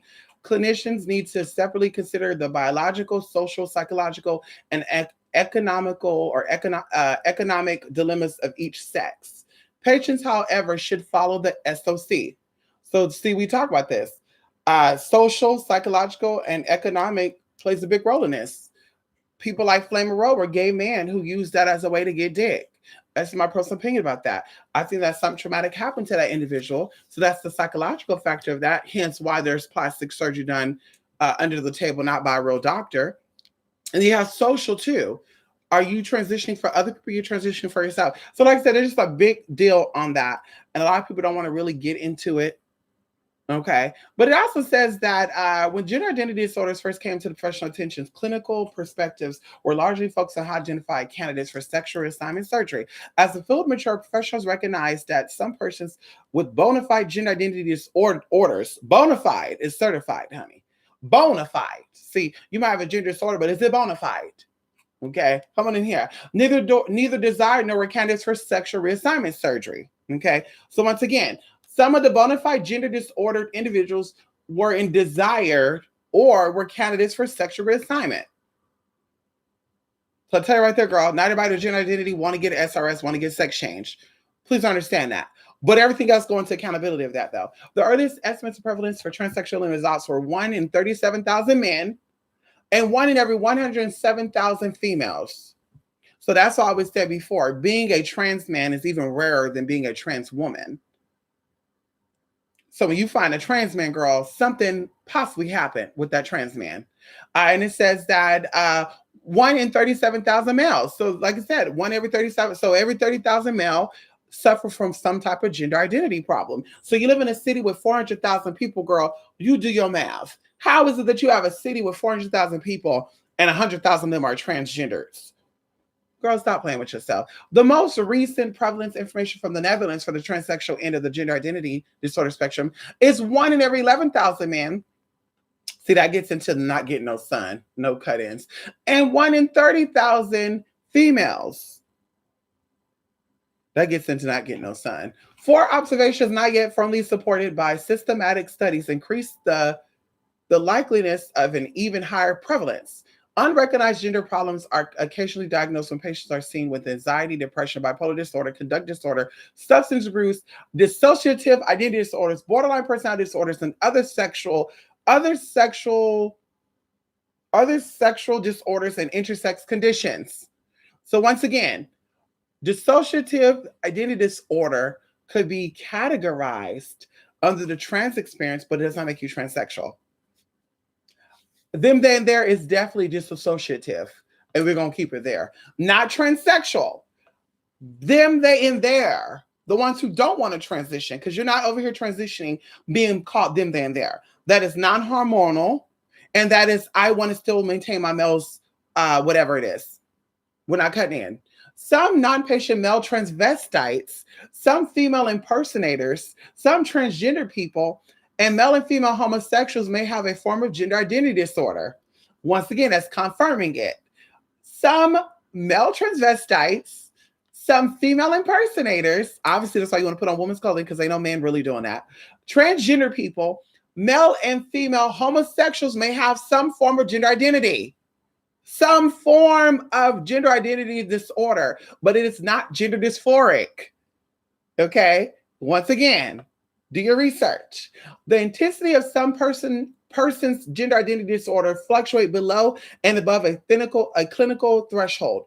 Gender variance among female body individuals tend to be relatively invisible to the culture, which is so true, particularly to mental health professionals and scientists. Oh, you damn right about that. It's not as obvious. You can't really tell a lesbian versus a gay male. You can tell a gay male from a mile away, honey. A gay female, honey, you got to have that eye. See, I have that eye. I know when she like that. She may play it off to me like, I like penis, girl. Play with somebody if you want to. But anyway, look into it, y'all. They got a whole bunch of tea on this. Like so much, girl, so much therapy.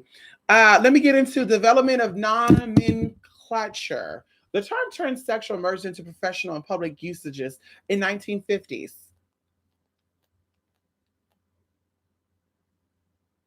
The term transsexual emerged into professional and public usage in 1950s.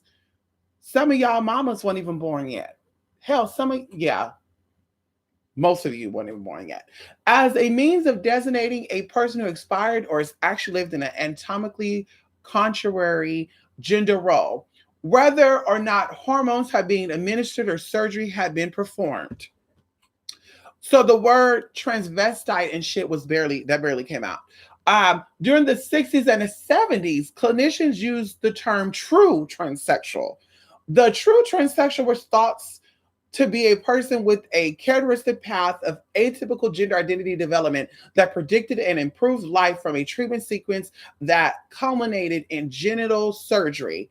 True transsexuals were thought to have 1, cross-gender identification that were consistently expressed behaviorally in childhood, adolescence, and adulthood.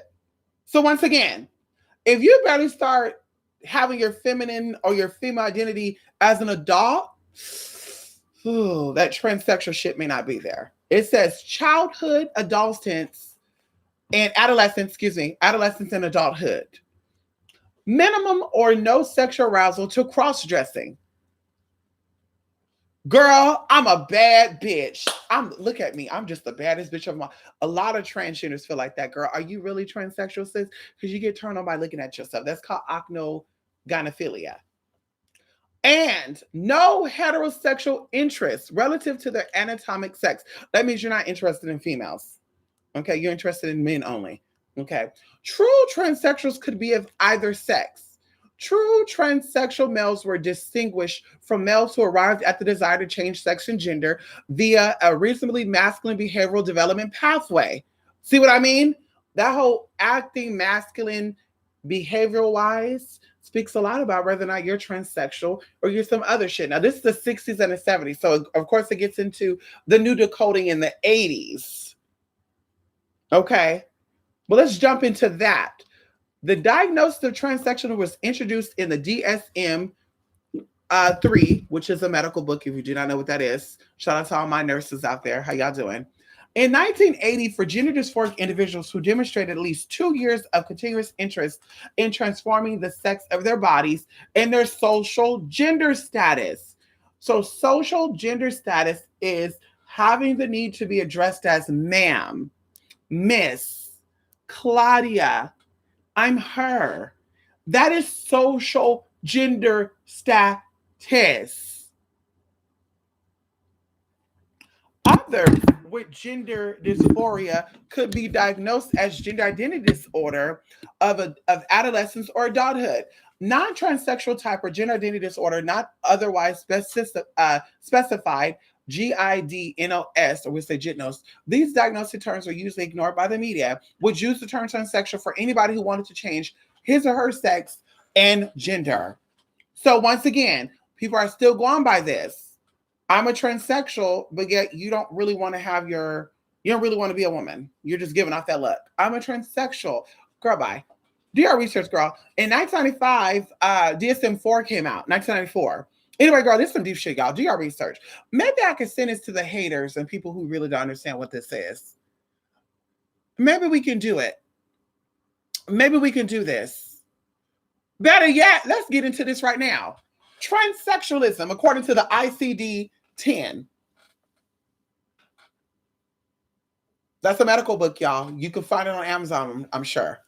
It says transsexualism has 3 criteria. The desire to live and be accepted as a member of the opposite sex. Number 1, to the desire to live and be accepted as a member of the opposite sex.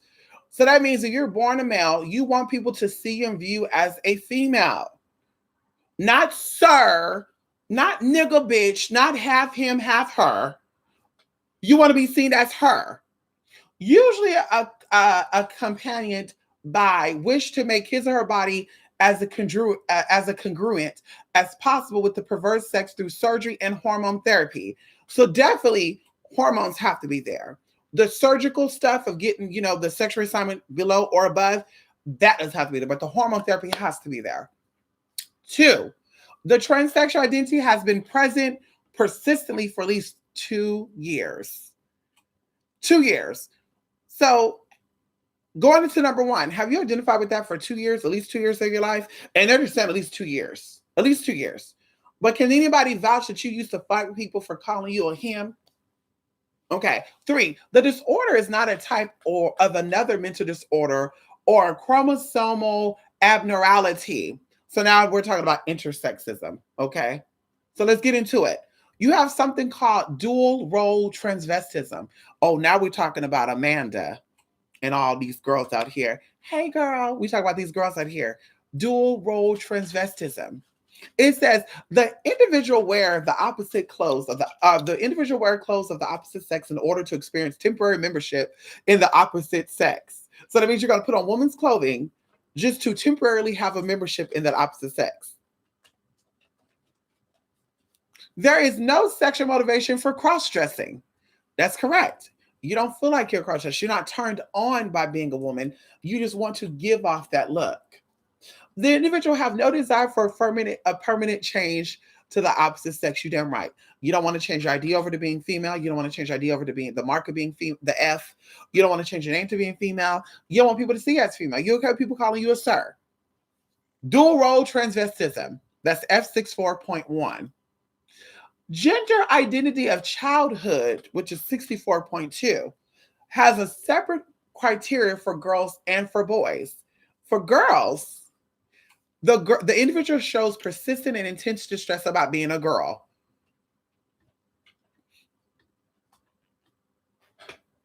And has a stated desire to be a boy, not merely a desire for any perceived cultural advances to being a boy, or insists that she is a boy. The number one thing is that the individual shows persistent and intense distress about being a girl.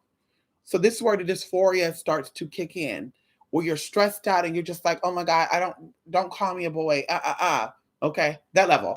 Okay. And then it says number two is either of the following: persistent marked aversion to normative feminine clothing and insistence on wearing stereotypical masculine clothing. Now, this is for a girl. So this would be like for a girl who want to dress as a boy or become a boy. Okay. B, persistent repudiation of female anatomical structures as evidenced by at least one of the following. One, an assertion that she has or will grow a penis. Two, rejection of urination in a sitting position. Three, assertion that she does not want to grow breasts or menstruate. Now, I'm kind of laughing at that because I want to get to the boy part, because I know a lot of trans women that love standing up when they pee, and there's something else going on there. The girl has not yet reached puberty, and the disorder must be present for at least 6 months. So if your child is displaying these things longer than 6 months and have yet to reach puberty, more than likely they are actually trans. Okay. If it's at puberty where they decide that they're possibly the opposite sex what they were born, it may be some other shit going on there. Okay. And I think puberty for boys is about 12 years old. So if they wait until then to start displaying some shit, something might be wrong.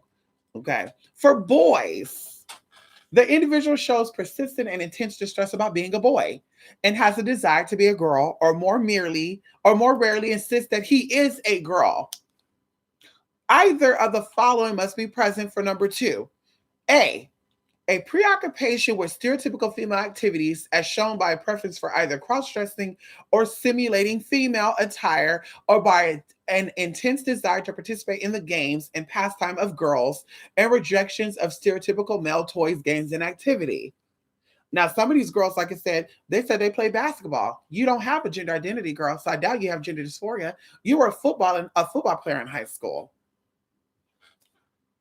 That's not a woman's activity, sis. Persistent in repudiation of male anatomical structure as evidenced by at least one of the following repeated assertions. One, that he will grow up to become a woman, not merely in the role. Two, that his penis or testes are disgusting or will disappear. Three, that it would be better not to have a penis or testes. Oh, wow. So even as a kid, you wanted your penis and you wanted your testicles and you were okay with having them. And you used to go around playing with the girls with it. You wanted to play with the boys in it. You wanted to tongue the boys down and give it to them. You don't suffer from gender identity. There's something else there, honey. Number three, the boy has yet to reach puberty.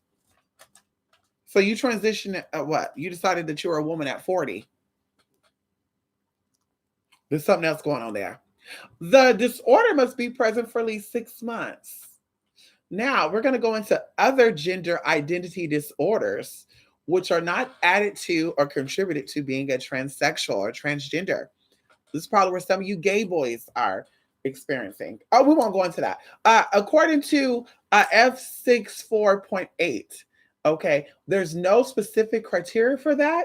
But I'm assuming if you have a gender identity disorder and you don't necessarily recognize that you want to grow up to be a female, you love your penis and your testicles, but yet you still feel a little feminine, there might be some other gender identity disorders there that might be brought on by other situations. And we'll keep it there. We'll keep it there, okay? We'll keep it there, honey. I don't really want to throw too much shade tonight. So anyway, let me really go, y'all. I really got to go. I've been here too long. 4 hours, 5 hours. How long I've been here? Bitch, I got to go. I gotta go. Motherfuckers, I gotta go. Anyway, I clicked a gay boy's T on you clicked or you clocked. Ooh, you Let me go.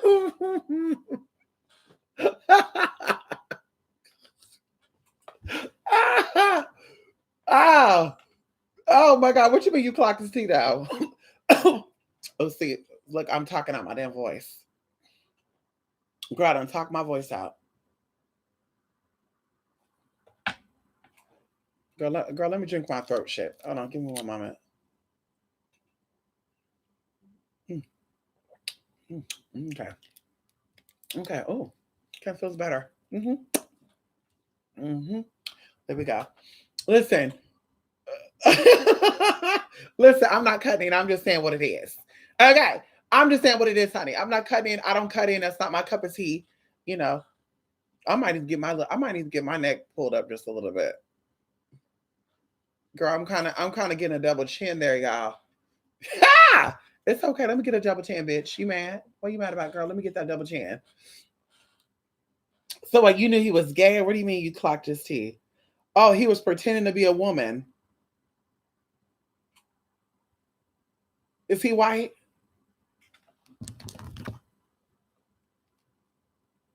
Is he white?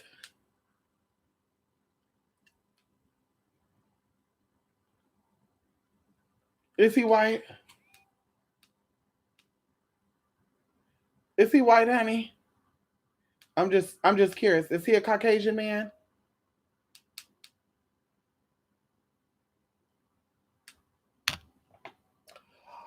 Oh my God, I know exactly what you're talking about. I gotta go. Listen, everybody. TwoSpiritMystic.blogspot.com. I've been here too long, y'all. Oh my God. It's a whole nother day. I still haven't ate yet.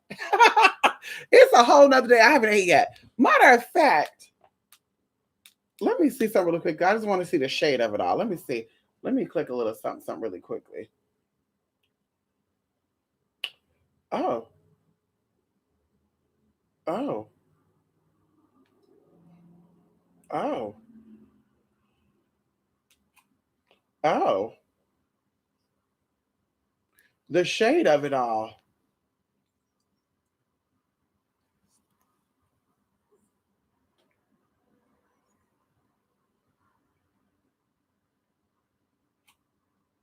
Mm.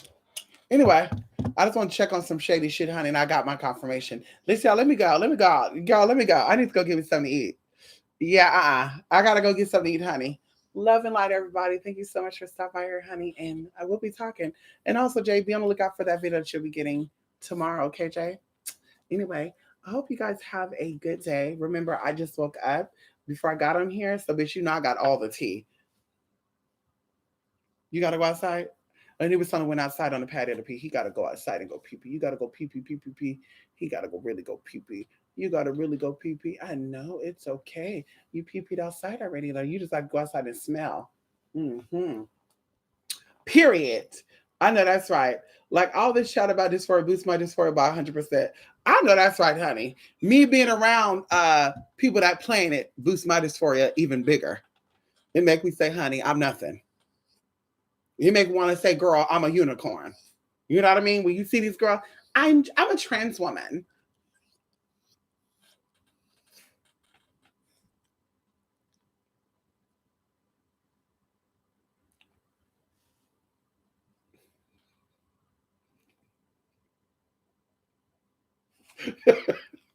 Y'all saying this? He having a tantrum. He having a tantrum. You about to go outside right now. You about to walk that motherfucker. I said I'm gonna take your ass outside right now, motherfucker. I'm gonna take your ass out. I'm gonna take you out right now, nigga. I'm gonna take your ass out, motherfucker. You gotta go out. I'm gonna take you out. I'm gonna take your ass out, nigga. Let's go outside. You gotta go.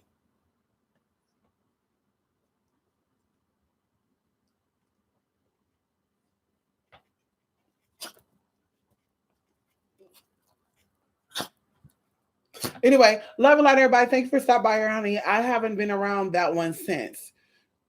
I need to get back on Bigo. Maybe I get on Bigo when I come back. Who knows? That's right. Love and light, everybody. Thank you all for stopping by here, honey. I gotta go. Bye for now, honey. I know there's probably 4 hours you're never gonna get back, and that's fine. But I gave you what you need to get. Ow!